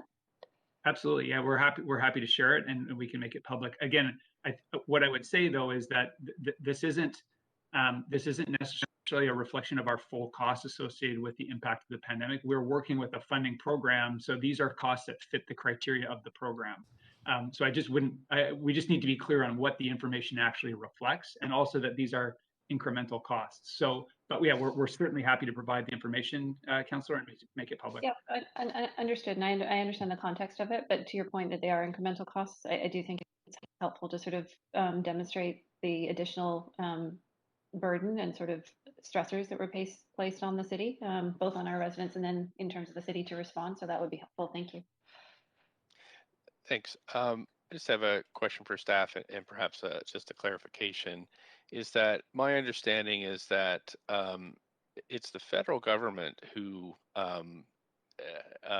came up with the funding to help municipalities cover operating costs through the pandemic. These funds were sent to the province quite a long time ago, and then the province has really sent these funds to the UBCM for distribution. Is that your understanding of how this money is flowing through to us eventually? That's correct. There were matching funds from the province as well in that restart agreement. Mayor Stewart, I'm not sure where the matching funds were, whether they were applied to this particular pool of funding, but yeah, essentially this money, as you indicated, is coming from that federal restart agreement and has been provided to UBCM to administer. Yeah, and I'll just let council know that the Big City Mayors, caucus that we have were instrumental in securing these federal funds, which came first, and then the matching from the province. We are trying for a second round of funding to help offset costs as this pandemic follows through for the year. So I just thought I'd bring that to your attention. Councillor Dominato, you've got 45 seconds left for questions. Just a question to the city manager is do you need a formal motion from me with respect to doing a detailed itemization of Strathcona Park costs for the purpose of this report, or are my comments today sufficient in reflecting that I think that's a critical piece? Certainly, Council, we're happy to follow up with an accounting of the cost that's been incurred for Strathcona. I wouldn't recommend modifying the submission that we've made to UBCM at this point. But yeah, in terms of, like I say, articulating the various costs across all the different city departments that were involved, we can definitely provide that as a separate follow-up. This application, just to confirm, our funding application here has been submitted. The requirement for council approval is, and that's typical as these funding programs, is we can submit them, and as long as council approves at a later date. So that's kind of what we're doing in this case here. Okay, perfect. I appreciate that clarification. Thank you. Councillor Deschanova, up to 45 seconds. Thanks very much. Just a point of information following up on Councillor Dominato's question, and that is in regards to Oppenheimer Park, as that was also a part of, in part it was still an encampment during the pandemic, when the pandemic began. So would the same apply to Oppenheimer Park that would then apply to Strathcona, and would we receive the same sort of itemized list? City Manager? We have in the past provided council with information regarding the Oppenheimer encampment. We can certainly follow up on that. I believe in this case, if I recall, and Liz will confirm that the time frame, if the time frame is September 2020, the Oppenheimer encampment was concluded prior to that date. But Liz, am I recalling the date correctly? Correct. September 17th, 2020, the cost could not have been incurred prior to September 17th, 2020. Great, thanks so much. That's it for your time, Councillor Deschanova. But yes, yeah, I had Can some more we questions. have somebody? I'll send them in. Thanks. Can we have somebody move this report? So moved. Thank you very much. A seconder. Second. Councillor Deschanova Dominato moved it. Councillor Dominato seconded. And we can move to. Does anybody wish to speak to this, Councillor Deschanova? I just really wanted to take this opportunity to thank staff, to thank our city manager, Paul Mokry, and all of the staff that have obviously put a lot of time and work and effort into this application and had submitted it on time. I understand sometimes timelines with council meetings don't match up, and really appreciated the explanation as to why it was already submitted, but we are formally approving it now, and hoping that, understanding that this is critical for the people in our city, especially those who are most vulnerable and marginalized, and hoping that this will, not only help us to be able to help them, but also to some of the other points to, help us to gain some more awareness on the costs and the itemized costs that were asked about by another counselor. So I wholeheartedly support this, but also just really wanted to offer my thanks and appreciation to staff. Thanks very much, Mayor. Thank you. I don't see anybody else in the queue, so we can call a vote on this report.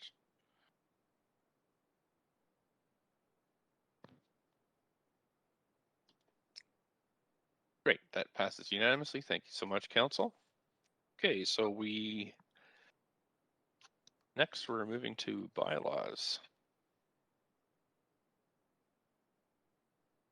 Great, so we have 23 bylaws on the agenda. Council members who are not present for the meetings related to the public hearing enactment bylaws must confirm that they have reviewed the proceeding of the meetings if they wish to vote on the enactment. And I'm just going to read through these and call the names of councillors myself to see who's able to, who's reviewed what they missed and whether they're will be voting. Bylaw 5 is from the public hearing of April 15th.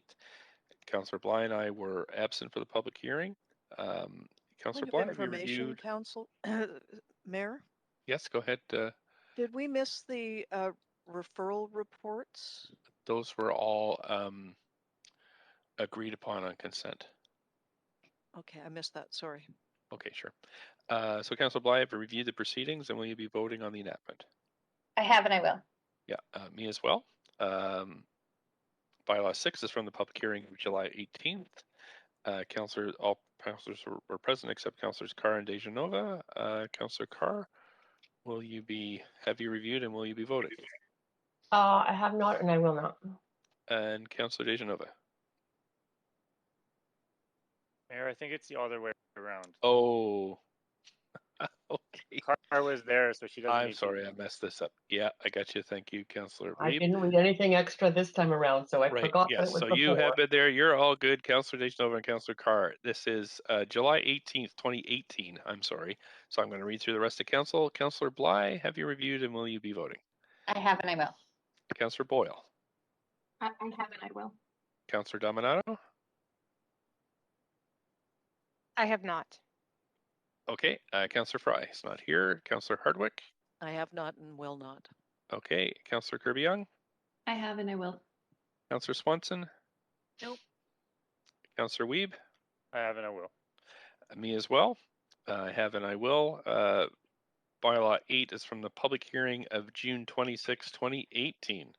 So Councillor Carr and Councillor Dejanova were there. The rest of the council, I'll call your name. Councillor Bly.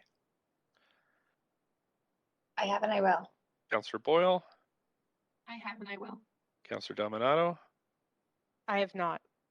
Councillor Fry. Not here. Councillor Hardwick. Have not and will not. Councillor Kirby-Young. I have and I will. Councillor Swanson. Nope. Councillor Wiebe. I have and I will. I have and I will as well. Last one is from the public hearing of July 21st, 2020. Councillor Bly and myself were absent. Councillor Bly, have you reviewed? I have and I will. And me as well. Okay, does any member wish to hold any of the bylaws for debate, separate vote, or conflict of interest? Yes. Just point of privilege. Okay, I'll start. I've got the queue here, so we'll go with Councillor Dejanova. It's not for conflict of interest. Mayor Stewart, bylaw number 23 clearly says that I was absent for the item at public hearing and I have not reviewed and will not be voting. So I just wanted to note that. Sorry. Okay, no, that's fine. That one. Thank you. Okay, thanks. 23. I'll make the clerks have a note of that. Councillor Swanson. Yeah, I wanted to hold number 7 just to make my vote consistent. Okay, we'll have a manual vote on number 7. Councillor Hardwick. I'd like to hold number 1 for separate vote. Okay. And Councillor Wiebe. Yeah, bylaw 1 and bylaw 2. I've stepped away from both of those due to code of conduct, one for my personal house and the other one for my business interests. Okay, conflict of interest on 1 and 2 for Councillor Wiebe. Thanks so much. So clerks, we're holding bylaw 1 and 7 for separate votes. Let's do those first then. So let's vote on bylaw 1 first.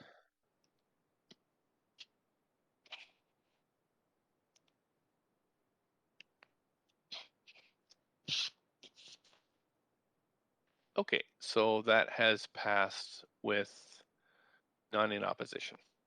And we're going to move to number 7 now, which is the East Broadway. And I need a mover and a seconder for that. Sorry, we need a mover and seconder for the first bylaw. So Councillor Bly. thank you. Second, Dominato. Okay. Right. And we need a mover for bylaw 7. So moved. Councillor DeGenova. Thank you, Councillor DeGenova. Second, Councillor Weeb. Thanks very much. And so did we want, if you have any requests to speak on these, put yourself on the queue. I don't see anybody on the queue, so we'll move to the vote on this one. Bylaw number 7. Let's let the clerks trigger this.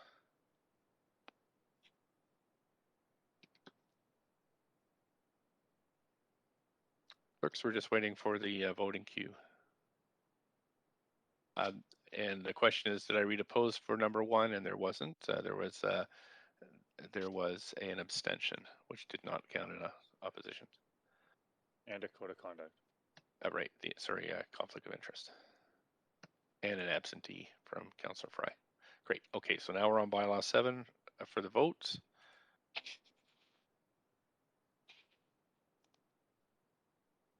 Okay, so that has passed with Councillors Hardwick and Swanson opposed. Okay, so now we can do the remainder. Would someone like to move the motion to adopt bylaws 1 to 23 with the exception of 1 and 7? So moved. Second. Councillor Weeb. I think I heard. Councillor Carr. Right. Councillor Weeb, seconded by Councillor Carr. Thanks very much. All in favor of 2 to 23 with the exception of number 7, which we've already voted on, say yay. Yay. Yay. Yay. Opposed, nay. Thanks very much. That has passed.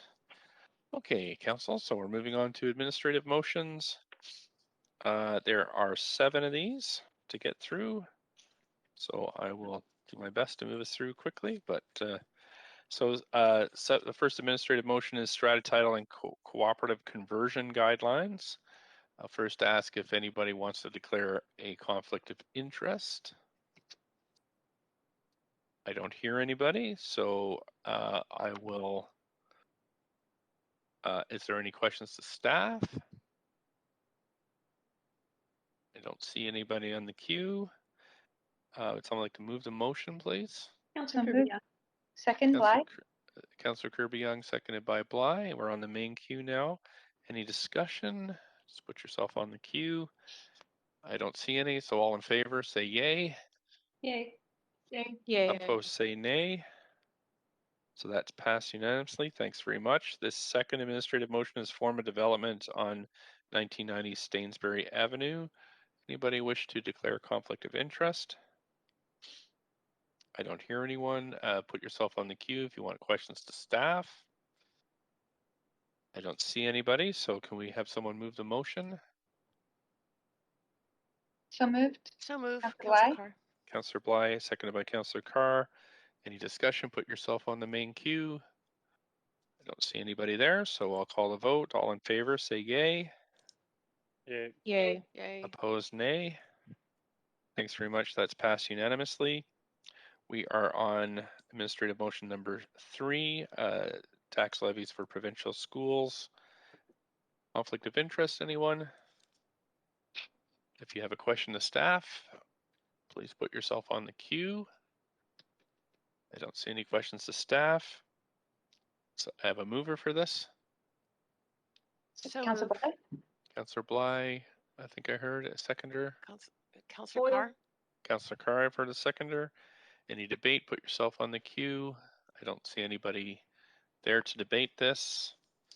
All in favor say yay. Yay. Opposed, nay. Yay. I didn't hear any nays, so that's passed.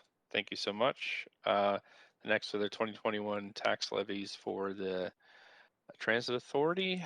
Any conflict of interest? I don't hear any questions to staff. Please put yourself on the queue. I don't see anyone on the queue. Can I have someone move this? Bly. Thank you. Seconder. Carr. Thank you. Councillors Bly and Carr. Any discussion? Please put yourself on the queue. I don't see anybody on the queue. I'll just call the verbal vote. All those in favor, yay. Yay. Yay. Opposed, nay. Thanks very much. That passes unanimously. Next, we have the levies for the BC Assessment Authority. Any conflict of interest?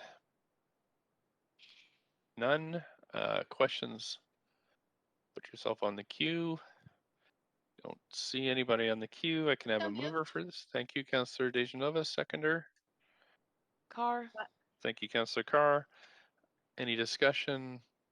I don't see anybody on the queue, so we'll call a vote. All in favor, yay. Yay. Opposed, nay. I hear none in opposition, so that carries unanimously. Almost there, Council. We have the levies for the Municipal Finance Authority. Do we have any conflicts? I don't see any. Questions to staff? I don't see any. Mover, please. So moved. Councillor Dejanova, seconder.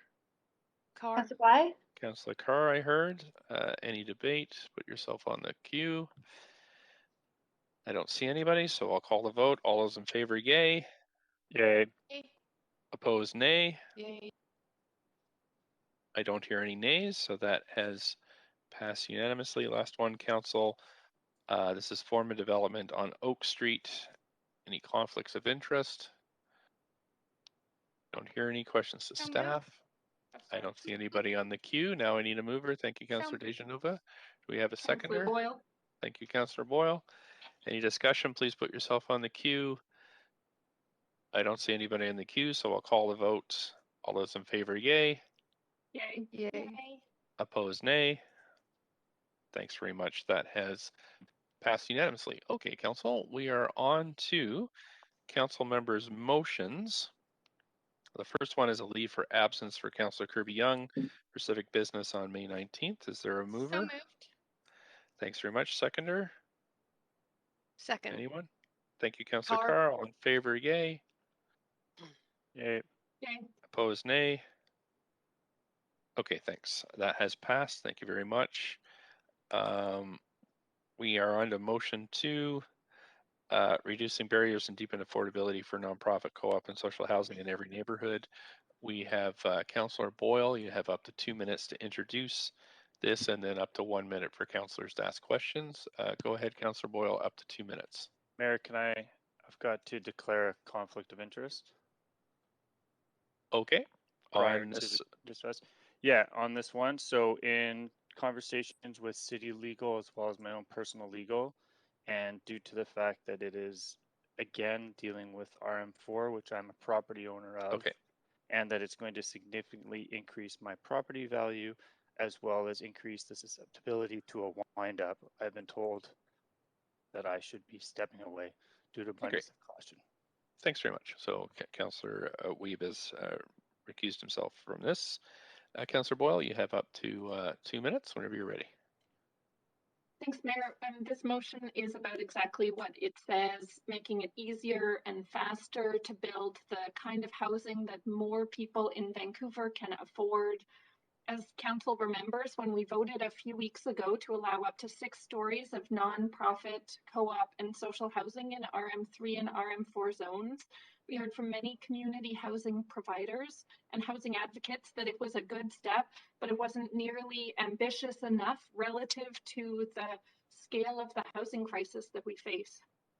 This motion moves us further, more housing that's more affordable and without profit and without land speculation, housing for teachers and healthcare workers, baristas and servers and students, single parents and seniors and more, people who live and work in our communities, who make them complete communities.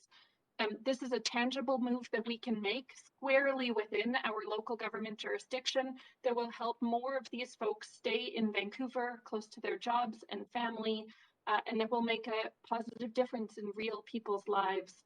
And I hope that council supports it. Thank you, Councillor Boyle. Sorry, I'm just going to pull up. You do have a question from Councillor Swanson. Up to a minute, Councillor Swanson. Yeah, will this proposal impact the supportive housing proposal for 7th and Arbutus? Thanks for asking that, Councillor Swanson. Staff have been clear, and I've been trying to respond to people's emails to be clear as well, that proposed BC housing project at 7th and Arbutus would still go through public hearing, the same process as has been communicated to neighbors. So no, this motion wouldn't affect that specific project. Okay, thank you, dear. Thank you, Councillor Dejanova. Up to a minute. Thanks very much. I'm just wondering, Councillor Boyle, if you could explain why you've chosen 12 stories. Sure. So one of the things that we've heard from housing providers is that up to 6 stories in the current building materials, up to 6 stories sort of pencils out with wood frame. And then the next height that makes the most sense without subsidies is 12, though there's also a very clear recognition that those building materials are changing quickly. So, council approved a 9-story project on Francis Street of Vancouver Native Health. There are lots of numbers of buildings and or heights, and what I'm proposing is we say up to 12 stories and let the community housing provider pick the height that makes the most sense. Thanks. Just also wondered in coming up with crafting your motion here, have you considered nonprofits that don't own land and that this may not help them? Sorry, we're at the minute. Thanks. Okay, Councillor Bly, up to a minute. Thanks very much. My question is related to, you mentioned won't trigger speculation, and just to frame the question, I was curious about how you're confident in that, but just noting also we now have a councillor that's conflicted out because they own land in the RM4 and have been advised by legal staff that this motion will cause a dramatic increase in land value, and therefore he is not able to participate in this proceeding. How can you reconcile two diverging opinions in such a dramatic way? Yeah, it's a fair question. I mean, we certainly have heard from people who say it will increase land values and other people who say this will decrease my property value and therefore I don't want it. I reached out to Tom Davidoff at Sutter School of Business to ask for his opinion on the impact on land costs, and the response I got was that because there's no profit to be made in the housing that can be built, that it wouldn't have an impact on the land value other than, we've seen in these areas a speculative increase in land values over the last number of decades without any of these changes. So that may or may not continue, but the feedback I got was this particular proposal wouldn't change that. Thanks. Councillor Dominato. Thanks, Mayor, and thank you, Councillor Boyle. I was just curious if you're aware that staff will be coming back with policy recommendations over the next 6 months with respect to housing that really fits the demographics that you sort of described in trying to target maybe middle income. You mentioned teachers, nurses, baristas, and that there will be recommendations coming fairly shortly around the type of housing. And I'm just wondering if you're aware of that. Yes, I think we should be looking at all sorts of tools, and this is one of them I'm hoping is squarely on the table and supported, but along with a whole number of other measures that are already underway and that I look forward to us hearing back from in the next year. Absolutely. Thank you. Thanks. Councillor Carr, up to a minute. Yes, thank you. First question, how do you reconcile the height of 12 stories being in conflict with the heights allowed in a number of recent community plans? Yeah, it's a great question. I mean, of course, it's always a tension about what pencils out to actually build the housing that people can afford, and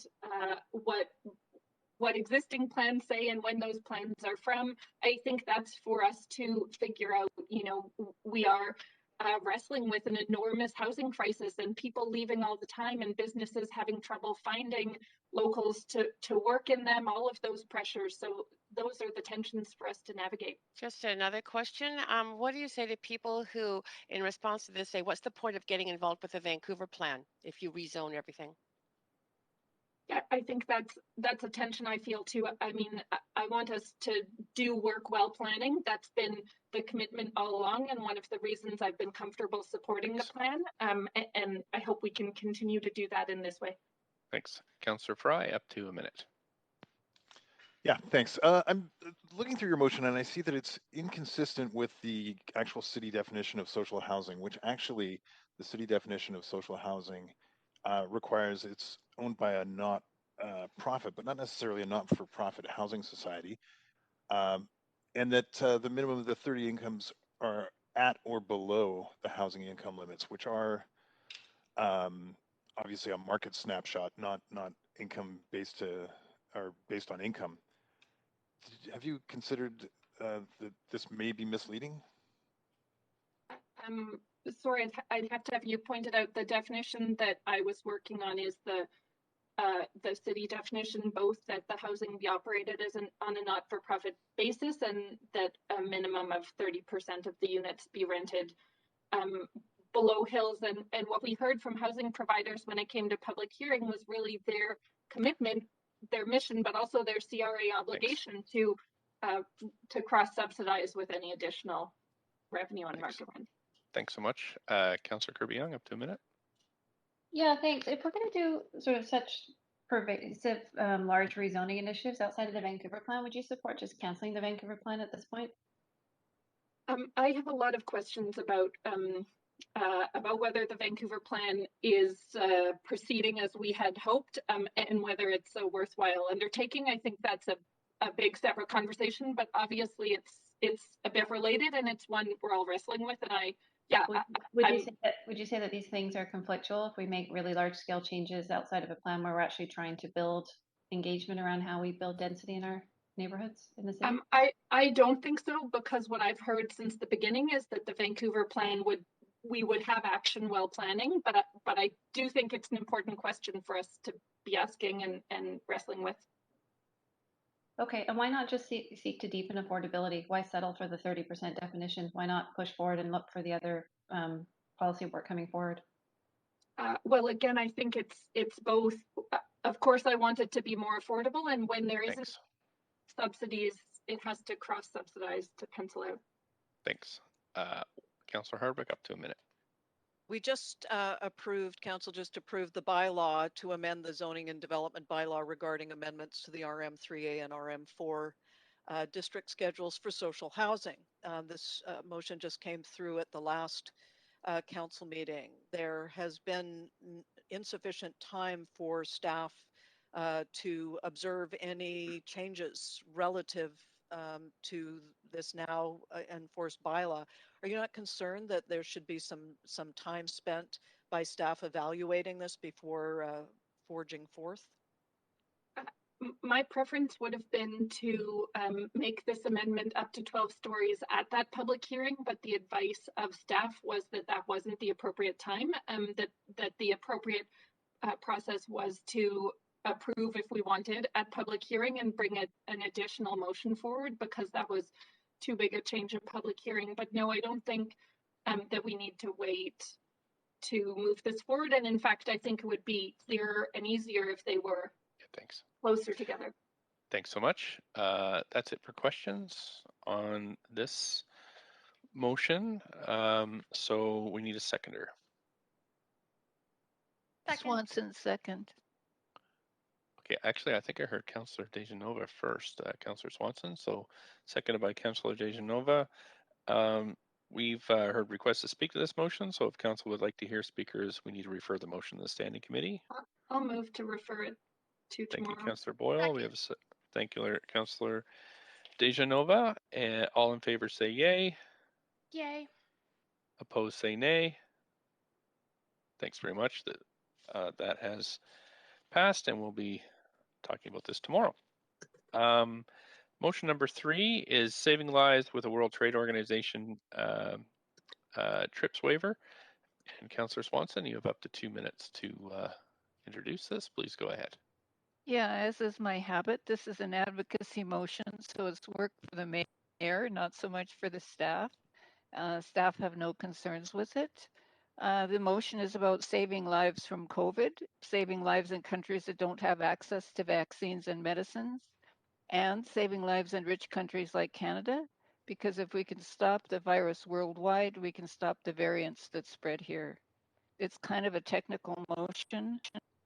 The World Trade Organization has a council that enforces intellectual property rights like patents on COVID drugs and vaccines. It can also waive patents in emergencies like a pandemic. Waiving the patents means that COVID vaccines and drugs can be produced cheaper and faster by more companies. Canada has voted against this waiver 3 times. But over 100 low-income countries support the waiver. Countless people in richer countries support the waiver, including our own Canadian Centre for Policy Alternatives, Oxfam, Doctors Without Borders. 1,000 Canadian medical students and 42 organizations have signed an open letter to Trudeau seeking the waiver. So this motion is just calling on Canada to support the waiver so more people can get COVID drugs and vaccines faster and cheaper. Thanks very much, Councillor Swanson. Councillor Dejanova has a question for you. Up to a minute. Please go ahead.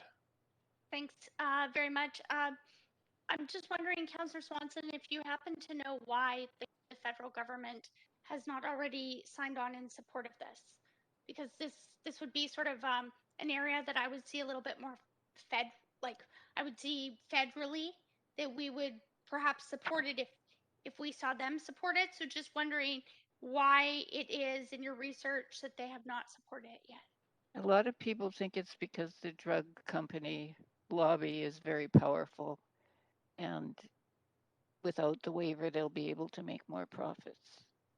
So there's no other reason that you were able to find? No. Okay, thank you very much for that. Councillor Hardwick, up to a minute. Why do you think this is an issue that belongs at the local government level?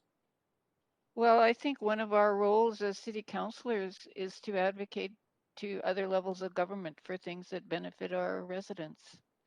And I've brought forward other things like this too. I think it's important. I'm hoping that this motion would be the start of motions like this from across the country, and that we can actually push the Canadian government to do something about it.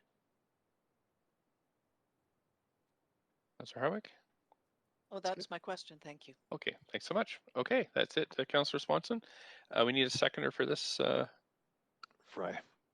Thank you, Councillor Fry. So we have speakers to this. If you'd like to hear speakers, we need to refer this. Can we have a mover? So moved. Thank you, Move seconder. to hear the speakers. Yep. Second. Councillor Thank you, Carr. Councillor Carr. So we'll hear this tomorrow, as long as we vote for it. All those in favor say yay. Yay. Opposed, nay. I hear no nays, so that is referred to this standing committee tomorrow. Next one is prioritizing Commercial Drive as a pedestrian first High Street, and this is moved by Councillor Fry. So Councillor Fry. It's co-submitted by myself and Councillor Fry, but he Right, will speak but to we it. have the mover of the motion is Councillor Fry, up to 2 minutes. Yeah, thanks, Mayor. And this is a motion to promote Commercial Drive as a pedestrian first High Street. And it's really reflective of a lot of feedback from the community, from the businesses in the community, from the planning work that has been done in that community, and then a lot of the work that we've done here as this council, most notably the promotion of the slower, safer streets, and the idea that that we can improve safety for all users on streets by slowing the speed limits and creating more of an environment that's more conducive to other forms of transportation than just vehicles.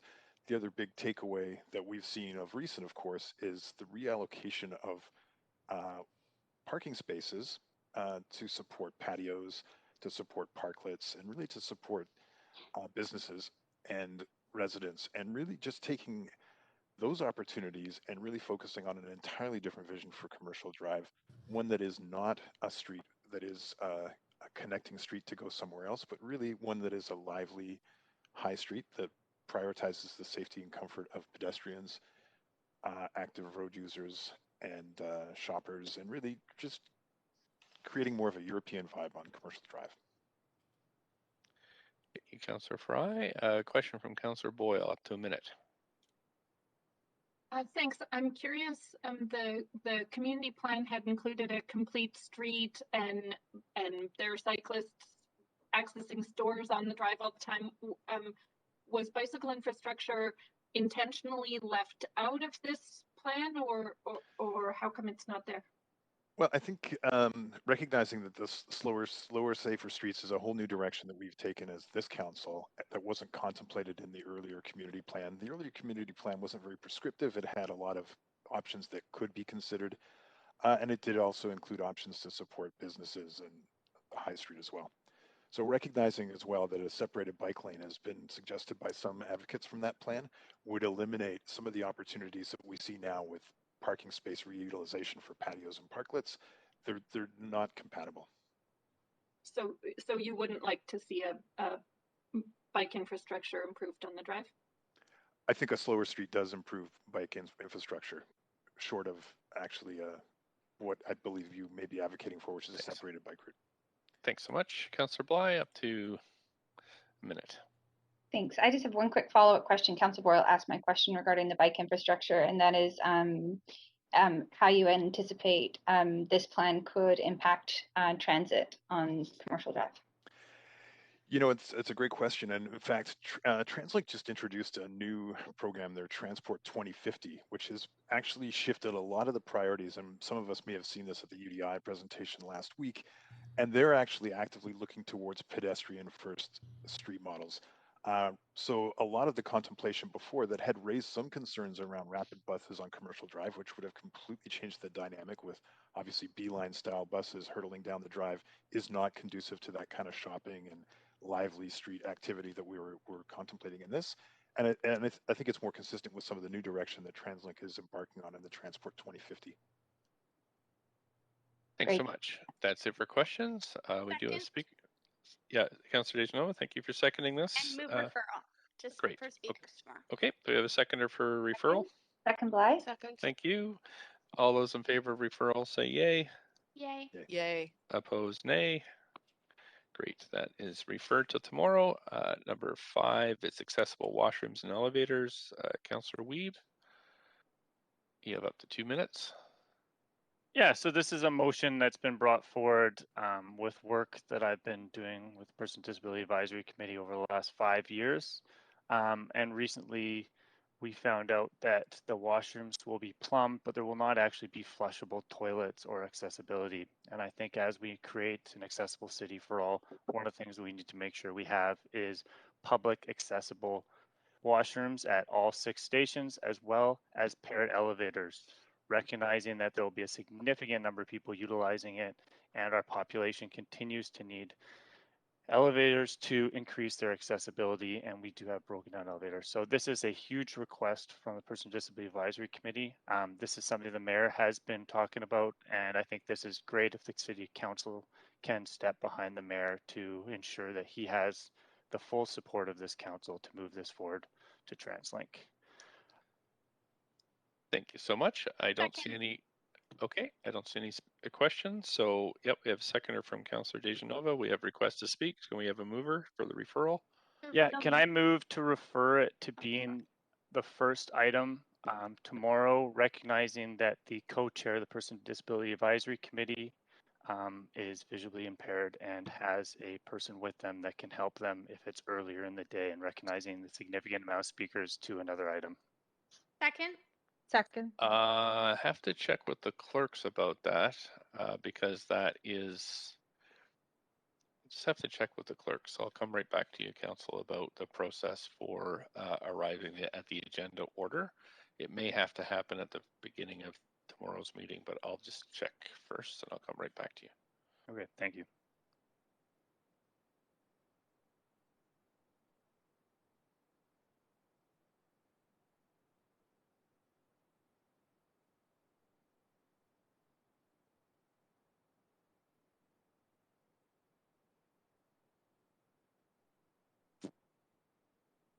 Council, we've just checked with the clerks, and this would actually we have to have the items as approved on the agenda, but we can vary the agenda order tomorrow when we start the meeting.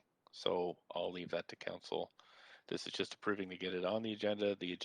Once the agenda is established, then we set the order, and then we can always vary the agenda. And just a point of procedure, Mayor Yes. Stewart. Yes. Do we actually currently have advisory committee members right now?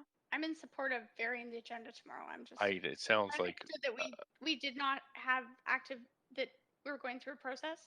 yeah, and it's that not the really advisory a committees had point of ended. not really a point of procedure though. So I think that's something we could ask during the debate tomorrow. Okay. So we just have the the motion to refer. We have a seconder. So all in favor, yay. Yay. Yay. Opposed, nay. Okay, so it's referred to the Standing Committee. Council, we're at 10 minutes to noon. Motion number 6 is mitigating managing nuisance graffiti in Vancouver. And we have Councillor Fry up on that one. Yeah, and this is co-submission with Councillor Dominato, and apologies, the dog is freaking out in the background. I'll keep it quick. This was really obviously the mayor had introduced a similar line of thinking at the last council session with an emergency funding allocation for graffiti management in the city of Vancouver. This was inspired in no small part by a tearful conversation I had with a local business owner in Chinatown, who are just struggling with the inundation of tagging that they're seeing in the Chinatown area, and they simply can't keep up. And they thought it maybe was a racially targeted thing. I don't believe it was. I think it's just indication of the extent to which unabated graffiti is really impacting a lot of our small businesses and our BIAs. And in speaking to our BIAs, we know this is a significant line item that is really to the detriment of other programming that they could be doing. They're looking for help. I do recognize, and I suspect this will come up in a question, but I do recognize that some of this prescribed work would potentially impact the DBL moratorium that we had introduced on March 31st. So I'd be prepared to submit some amendments to this before we actually get into the debate and decision on just to clarify not to burden DBL before the end of that moratorium period on those items that would intersect with DBL. But otherwise, things like the financial ask for additional funding, things like looking at different techniques for identifying and tracking taggers, things like giving a more direction to our communications team to talk about our graffiti management programs that we have now and the free paint programs would not interfere with the DBL moratorium. Thank you. Councillor Boyle, a question for up to a minute. Thanks. That DBL moratorium question was my first one, so thanks for addressing it. My other question is, I'm wondering where the proposed funding would come from in this year's budget. Honestly, hadn't really contemplated that. I think it's recognizing that there needs to be some kind of funding allocation. I think that would be a conversation for closer to our budget time, but I hadn't contemplated exactly where that would come from. But is it not proposing it be in this calendar year, so the budget that we already approved? Well, so the hope is to get some senior government funding to support it. But obviously, we can't predict that the senior government infrastructure funding would be there. So. Okay, so in the meantime, some kind of funds out of the budget. Yeah, I'd just be interested to know, obviously, we can't just give away money that we don't have, so. Well, and so it does contemplate asking senior government funding to support it, in the absence of which, I suppose, contingency. Okay, I see my time's up. Thanks. Councillor Dejanova, up to a minute. Oh, thanks. I just wondered if on the funding piece, Councillor Fry, had you contemplated the citywide sponsorship fund or looking at ways through there? I know everyone's pressed for cash right now in the pandemic, but just wondered if we might be looking at opportunities through that sponsorship program to support That's an excellent suggestion, and I hope we have a chance to talk about it more, because I'm not 100% sure what you're referencing, but sounds great. So if I was to perhaps help to prepare an amendment tomorrow, would that be something you consider? Sure. Okay, thanks. That's all my questions. Councillor Bly, up to a minute. Thanks very much. Councillor Fry, I'm just wondering if you just can take this extra minute to be explicit about what level of work can be done by various departments within the city of Vancouver that does not involve DBL in light of the moratorium. Yeah, so the integrated management, graffiti management team consists of not just DBL, but obviously it touches upon engineering, ACCS, VPD, Park Board. There's PDS. There's a lot of different players to help make this happen. So specifically on item B with the free paint program, just focusing on the communication strategy. On item, the biggest singular one would be the temporary exemption on fines and penalties, which I understand would require new work for DBL. But just to follow up, are you willing to make this explicit through amendments tomorrow if this motion Yes, go forward? correct. Okay, great. Yeah, Thank you. Sorry if I was rambling. Thanks. That's it for questions. So we need a seconder for this. Second, Councillor Kirby-Yung. Thank you. And we have, oh, I'm sorry. I have in my script that Councillor Dominato was co-introduced, so Councillor Dominato should be recorded as a seconder. Sorry, I missed that. Thank you, Mayor. Do we have, yep, thank you, Councillor Dejanova, referral seconder. Second, Bly. Thank you. All in favor referring yay. Yay. Yay. Opposed nay. Okay, thanks. That has been referred. Council, we have 5 minutes before noon, so I'll try to get motion number 7, which is the Granville Street Promenade. Councillor Kirby-Yung, you have up to 2 minutes to introduce. Yeah, thanks, Mayor. I'll try to be efficient with time. This is a proposal to introduce a Granville Street Promenade, a pilot for the summer of 2021, notionally, potentially from July through September for a 2-block area on Granville Street from Smythe to Helmicon. It is something that is a partnership effort with the Downtown Vancouver BIA, willing to do the heavy lifting, and the goal is to get people enjoying more outdoor space, leveraging sort of the enthusiasm that we have seen for people for pop-up plazas, but also to support small business and particularly hard-hit area of downtown and in a large area. The ideal goal is for this to be both bus and car free. TransLink obviously has an interest in getting ridership back and supporting small business, as our conversations and prior discussions have indicated. There's also a real opportunity, I think, to work with either Music BC or the TransLink busker program to have low-key buskers, obviously congruent with public health orders, as would any activation be, but have them have a chance to provide some atmosphere and activation. And as referenced, the DVBIA is a very willing partner, willing to do the heavy lifting on this piece. Thank you. Councillor Dejanova, question up to a minute. Thanks very much. I'm Councillor Kirby-Yung. I'm just wondering if you've had a chance to discuss with any of the bar owners or Bar Watch or any of those organizations that have been, that I suppose after pandemic would expect that nightlife may return to the area, and trying to move people efficiently out of that area, especially in summer months. If this is a pilot this summer may continue on. If it's not going to continue on, maybe we should call it a one-time thing, not a pilot. Just wondered if you'd had those conversations with them. Yeah, I have had a number of meetings with transit. I have, yeah, Councillor Dejanova, I have had a number of meetings with the Hospitality Vancouver Association representatives, including doing a walk through the area as well as several different meetings, and they have provided input into the motion. They're very supportive, even though some of their businesses remain closed due to public health guidelines, but they believe it's positive for the area and the street overall to get people and traffic back into the neighborhood. So seeing strong support from them. Thanks. Thank you. Councillor Boyle, up to a minute. Thanks. I'm just curious to hear why choose Granville Street, which seems to me to have fewer small businesses, and it's the busiest bus corridor in the region, rather than Robson Street or Water Street with more of a pedestrian small business vibe.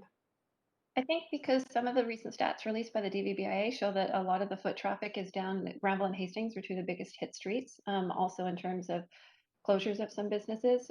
So that was a big piece of it. Public feedback has been positive, but also I think wanting to keep people coming down to the street while the Granville Street sort of undergoes a revival towards rebuilding its sort of iconic entertainment and cultural heritage. So a number of reasons. Okay, thanks. Thanks so much. That's it for questions. So can I have a seconder for this motion, unless there was one already? Second. I don't. Yep. Thanks very much, Councillor Dominato. We have requests to speak, so can we remove the referral? Somebody? So moved. Councillor Bly. Thank you. Thank you, Kirby Second. Young. Seconded by Councillor Bly. All in favor, yay. Yay. Yay. Opposed, nay. Great, that's passed. Okay, so we'll move on to notice of council members' motions Motion after to we get. extend. There. Well, we have too much, Councillor Dejanova. I would Oh, suggest we okay, just okay, break of for course. lunch and Sure. then come back at 3. So can I have a motion to recess? So moved. To recess. Councillor Bly. Thank you, Second. Councillor Bly. Seconded by Councillor Hardwick. All in favor of recessing? Yay. Yay. Yay. Opposed, nay. Thanks very much. 11:59. Great. We'll see you in camera at 1 and then at 3 p.m. back in council chambers or council meeting. Okay. Thanks, everybody. See you soon.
Sorry, I'm going to call this council order back to order, council meeting back to order.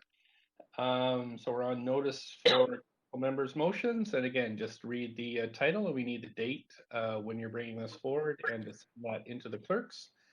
Got Councillor Kirby-Yung first. Yeah, thank you, Mayor. I have a notice of motion that is entitled Towards a Quieter and Emission-Free Landscape Maintenance Equipment Future in Vancouver. Jointly submitting this myself and Councillor Carr for the June 8th Council, but I also want to acknowledge that months ago, and I had expressed interest in this at Council, Councillor Boyle reached out to me, has been working collaboratively on it also, so a lot of interest from councillors on this topic. Great. Councillor Carr. Yes, I had submitted notice of motion for also June 8th for a motion entitled Pursuing Emission-Free Landscaping Equipment in the City of Vancouver. And if it sounds similar to the title that was just said by Councillor Kirby-Yung, it's because there were two similar motions. And I just want to acknowledge that Councillor Boyle, who had been on the original submission with Councillor Kirby-Yung, has agreed to let Councillor Kirby-Yung and myself work together in a joint submission on this motion. So there's two in there in your boxes right now, but there will be one on the council agenda meeting next week. Okay, thanks very much. There we go. We've got Councillor Dejanova next. Thanks very much.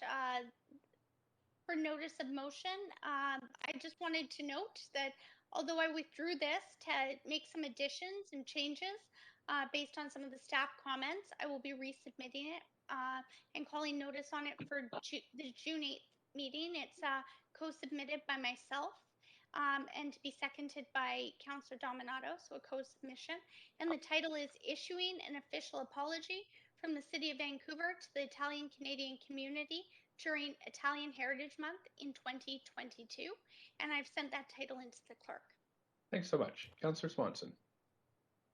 Yeah, I have two for the June 8th meeting. One is supporting hotel workers' right to return to their jobs at living wages. And the second is keeping HandyDart accessible to people living with disabilities. Okay, thanks so much. Councillor Fry? Yeah, I am submitting a motion with Councillor Boyle, and it is safe passing distances for all road users. It's for the June 8th council meeting, and it's to go to UBCM. Thank you. Councillor Boyle. Thanks, Mayor. I have a motion entitled endorsing the Vote 16 BC campaign to lower the voting age to 16 across BC. Thanks very much. Councillor Weed.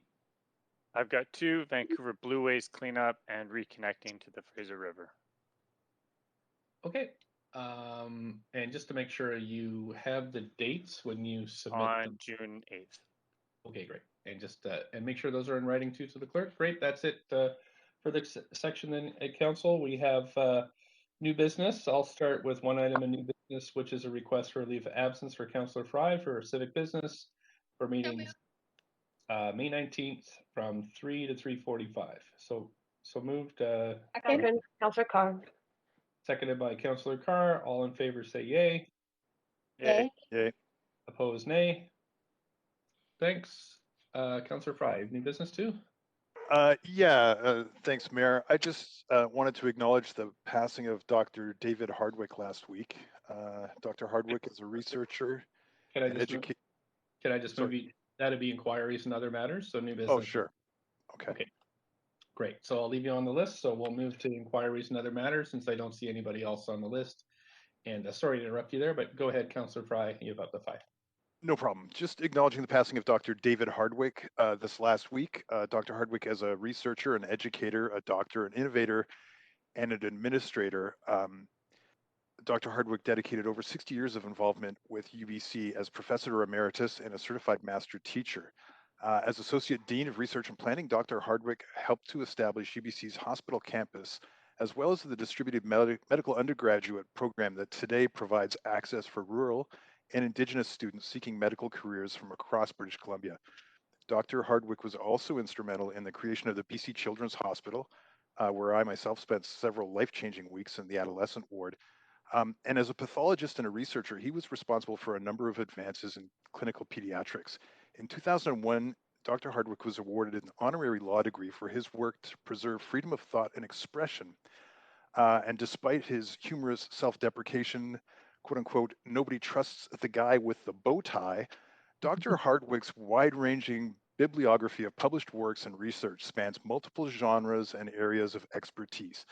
The tributes to Dr. Hardwick from the medical community and his many former students at UBC are testament to how much his contributions are appreciated. And by all accounts, he was a pretty awesome uncle too. So Dr. Hardwick passed this weekend at 87. Okay, thank you, Councillor Fry. Next on the list is Councillor Swanson. Inquiries and other matters. Yeah, I have 3 inquiries. The first one is about anti-Asian hate. I'm hearing from groups whose members are experiencing anti-Asian hate, like the Coalition Against Bigotry, the Japanese Canadian Citizens Association, Civic Engagement Network Society. They already do work supporting their members who are targeted and would like to be more involved with what the city is doing. So what I'm wondering is, can someone tell me, is there a way for other groups from racialized communities to get involved in what the city is doing about hate? And if so, what is it? And City manager. Certainly, I think as a starting point, Councillor, if you want to put those contacts in touch with me or provide me with their coordinates, then we can follow up and connect them in as a starting point. okay, great, thanks. So the second inquiry is about the New West Renoviction Bylaw. The New West Renoviction Protection Bylaw has survived 2 court cases now. Unlike our Renoviction Protection Bylaw and unlike the Residential Tenancy Act, it protects people who are renovicted for major repairs that require the unit to be empty. Tenants get to return at the same rent or at the same rent plus any extra that the landlord gets through the Residential Tenancy Act applications. So what I'm wondering is, when can we expect our staff report on reno and demoviction protection, and will it include measures that we can take to follow the New West example? Yeah, so Councillor, our staff are looking at that and are in close contact with the province around the changes to the Residential Tenancy Act that come into effect on July 1st to make sure that we understand how those will be implemented. It is work that staff is doing. I think we provided an update recently for council on the timeline to come back to you, but I can certainly follow up with more specifics on that. So I did see that update, and what's concerning me is that it didn't talk about protecting people who are renovicted for major repairs, and it didn't talk about the New West example and whether or not we're going to be looking at that as the motion actually instructed. Right. Thanks for the clarification. So yes, certainly we are looking at New West and understand the 2 cases and are reviewing those 2 cases that have taken place in relation to their bylaw. So yes, that is part of what our staff are looking at. And we'll get a report back on that, like. I'll confirm the timing for that. Okay. Yep, Council. Thanks. Okay. And then the last one is, I think it was at the last council meeting, we had an update on the process for staff coming up with recommendations about replacing police services with community-led services for people who are homeless, involved in sex work, have mental health issues, or use drugs. And what I'm wondering is, how can people who want to be involved in that process and its work get involved? What do they do? Who do they talk to? That kind of thing. Thanks, Councillor. Yes, I can follow up with you on that. There is a process that we're now embarking on to engage individuals who are interested in serving on that community panel. And there's some external resources that we're going to be using to assist with that process. I could follow up with council to provide more detail as to what that looks like. Okay, thank you so much. Thanks. Thanks, Councillor Swanson. On to Councillor Carr. Yeah, thanks, Mayor. I have two inquiries. My first is related to the COVID vaccination rollout and any information that we might be able to supply. I've had a number of people reach out to me, and one person in specific, Anthony Kupfer-Schmidt, who is the executive director of the West End Senior Center, around the lack of mention specifically of care workers for seniors. They haven't been, I've been following the protocols and the age rollouts, and I haven't heard them mentioned amongst frontline workers. And I'm wondering if staff could provide me with any information and assurance that these workers are being offered the vaccine in a timely way, which this should have been before now. Thanks, Councillor. My understanding is now that the vaccine eligibility is open to everyone over the age of 18. So they're no longer focused on specific occupational groups, but I will double check that and confirm for you. I would like that, because I know that they also have specifically talked about special programs for frontline workers, and I would consider them frontline workers in the sense of the service that they provide to seniors. Great, thank you. I appreciate that. My second question is, it also came from a resident as an inquiry to me around the fact that we do forgive taxes on church properties or properties for religious institutions in terms of land taxes, and they questioned when church property is developed and includes something other than the church facility itself, like housing, some of which might be social housing, some of which might be market housing. Do they at that point then pay taxes on that property, or are they still exempt, or are they partially exempt? Thanks, Councillor. I will connect with our finance team and provide you with the detail on how those exemptions work. Great. Yeah. Thank you. Yeah, I'll look forward to that response. Thanks. Okay, thanks so much. Next is Councillor DeGenova. Thanks very much. Just had an inquiry for staff, and perhaps it's more of something that had been brought to my attention regarding the social housing or rental tenure program information on our city website, the short program. Can I just ask, staff can confirm that that is a permanent program with the city of Vancouver now? It's no longer a pilot, correct? That's correct. Okay. I just note that the second paragraph down says launched in October of 2017. Short is a 2-year pilot aimed at delivering 1,700 units. So it says it still is a pilot. Perhaps there could be some changes made to that, because although it doesn't say pilot at the top anymore, it still says that it is a pilot. So just also wanted to know if you know, and I'm sorry I sound like a bit of a broken record here, but in knowing that we can't move forward any more DBL motions right now, but understanding also that Short has been helping a number of nonprofit organizations to move forward, including nonprofits that perhaps are partnered with developers that don't own their land. Wondered if I could get some more information back on any plans or what it would take to expand that program to actually make it or rental tenure, not just the social housing component, but also for rental tenure, and you know, what kind of costs that might alleviate, or how that could deliver more affordable housing in our city, if that's okay. So if I understand, yeah, so the program, I think, as you've indicated there, Councillor, is currently focused on social housing. There are 61 projects that are currently being supported through that process. And it is kind of a much more kind of resource intensive approach to assist those proponents in advancing their projects as quickly as possible. And we've had a number of tools that we've implemented to do that in terms of project management and so on. Is your question what it would take to expand that to all rental tenure applications? It is short, and I mentioned this before, so it's social housing or rental tenure. And I understand that right now staff aren't entertaining applications for just rental tenure. but it is the short program, not the sharp program. It's not and rental tenure. So just wanted to make sure, and I've just asked this before, if there's plans in the future to possibly move this to rental tenure if possible.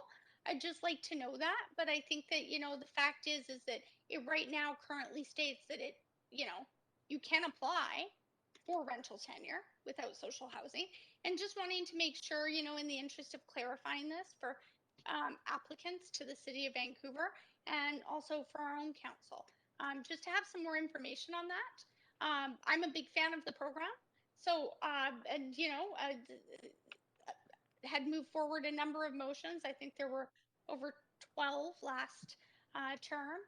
Councillor Carr will remember that culminated in this is, as I believe Kay Krishna had said when she presented sort of the pilot and what the pilot had done in that time over that 2 years to this council.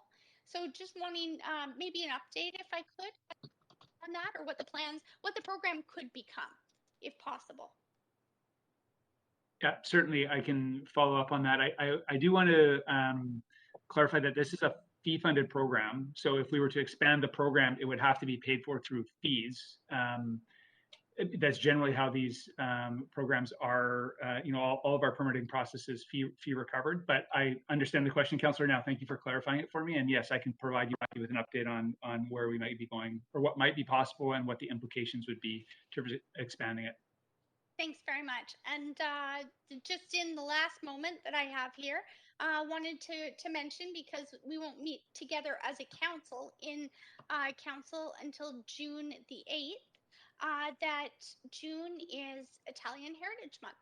And that begins on June the 1st. And I understand that because it is official City of Vancouver observance, and we recognize it officially, that there will be a City of Vancouver led or on our website, perhaps, because of COVID-19 and the provincial health guidelines, that there will be ways for people to participate in Italian Heritage Month. So just wanted to note that, but hoping that information can also be shared so that people can participate, just as we like to for all of our cultural events throughout the city, and really proud to live in a city and to be a part of a city that does recognize so many different cultural observances and events. Thanks so much. Councillor Boyle?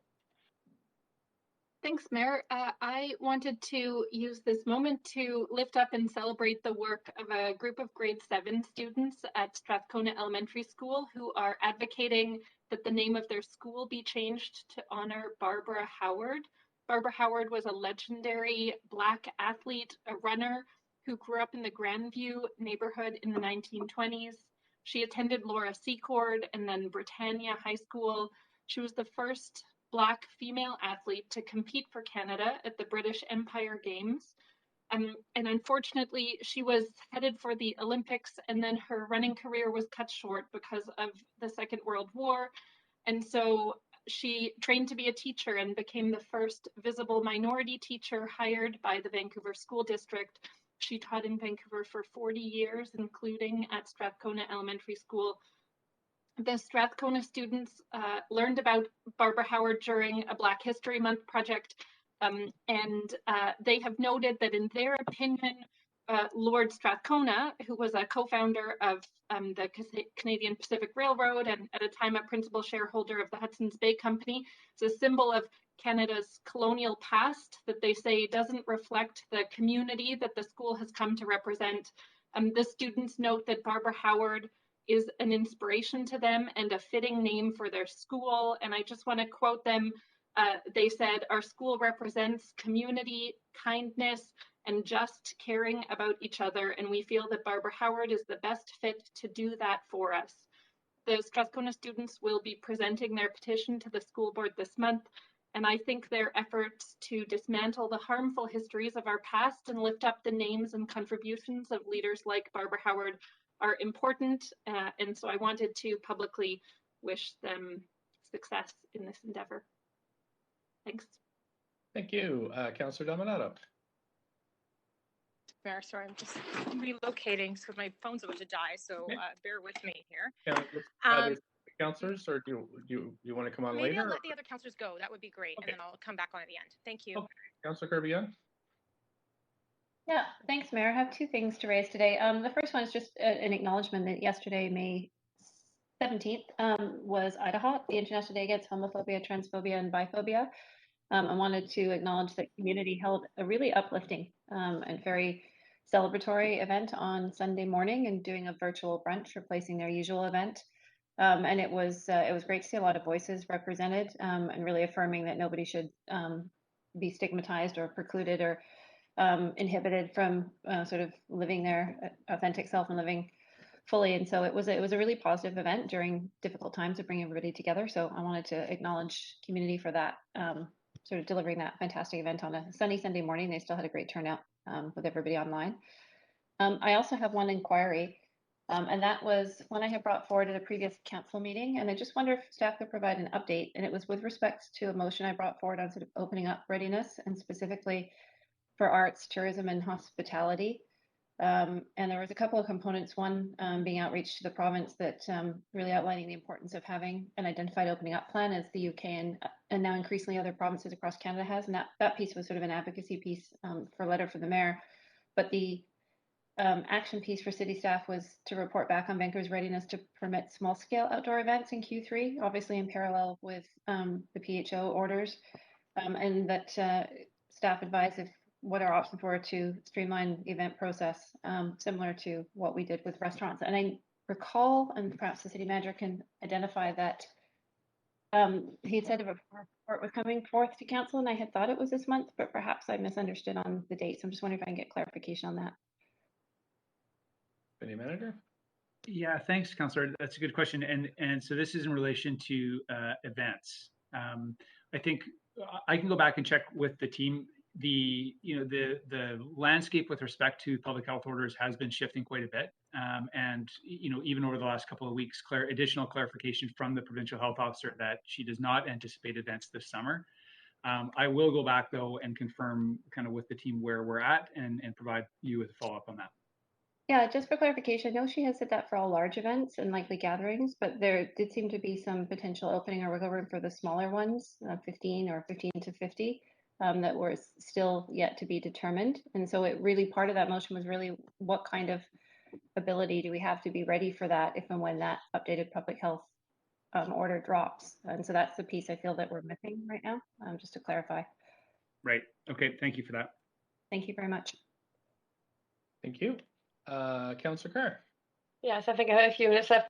I did have a third item, and that is regarding the Safe School, Safe Streets pilot projects that have been going on at elementary schools. And wasn't last Friday, May 7th, I actually went to the Lord Roberts School in the West End with school trustees Janet Fraser and Barb Parrott to just get a feel for how the program is working. It was absolutely amazing in terms of blocking off the street in front, creating a very safe space, which has led to way more families actually walking to and cycling to the school. And they asked me what the follow-up is going to be. In other words, what the learnings from this program, how the learnings are going to translate into potentially permanent changes to the street to allow for that safe walking and cycling. And City Manager, I'm quite happy to put these in written form to you as well. I see that you're writing down as I talk, but I really would like to be able to get back to those people involved with the process that they can engage in terms of sharing those learnings with our staff and seeing what could happen on a more permanent basis. Certainly. So yeah, our team will be working closely with the VSB on that evaluation and then incorporating kind of those assessments into recommendations for future, whether different or the same or expanded. That's the information that they're gathering now. So I think, for the school communities, my suggestion would be probably their best route is through their school because their VSB will be part of that evaluation process. But I'll also circle back with our transportation team to see whether there's any additional advice that they would provide on that. Okay, that's great. Thank you. Great, thanks. We're next on to Councillor Dominato. Thanks, Mayor. And yeah, a couple of comments and inquiries for staff.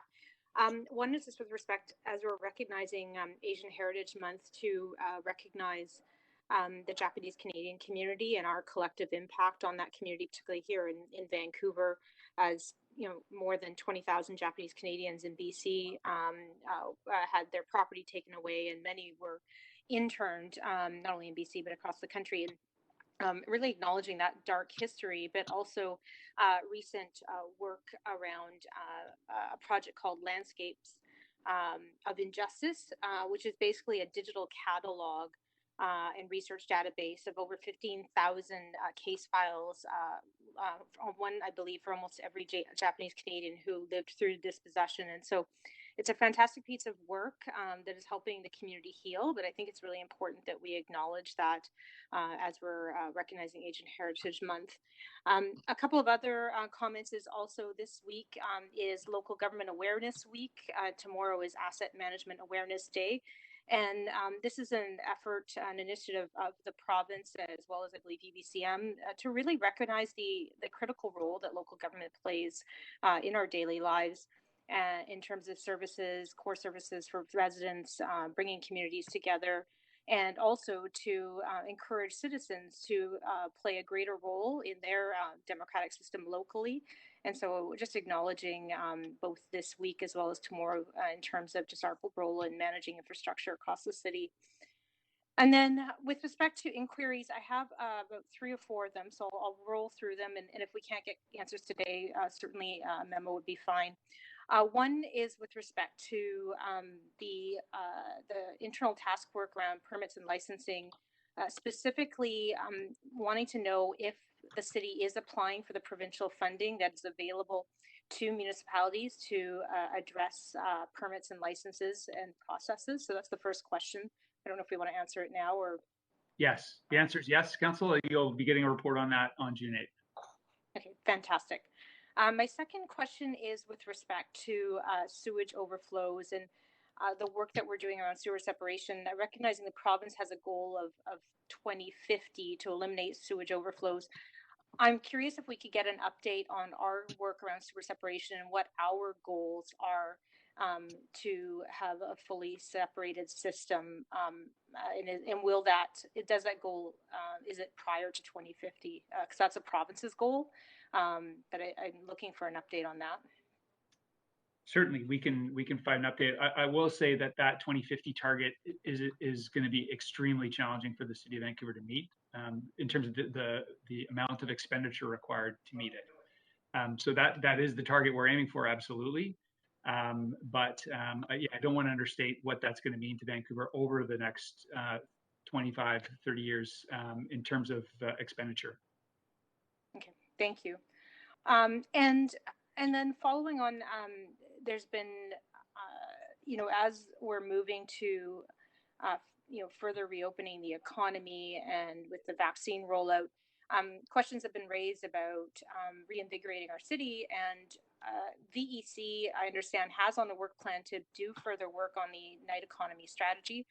This was deferred by staff, I think, a year and a half ago. And I'm curious if VEC will be focusing resources on that, particularly as we're hearing from our downtown businesses and others that are obviously anxious to reopen, and consideration of that nighttime economy that really hasn't been fully tapped into in this city, and whether we could get an update on that as well. Certainly, yeah. It's not, I can say, Councillor, it's not part of VEC's work program for the current year, just given the uncertainty around that sector of the economy. But they are now starting the process of building out work planning for 2022.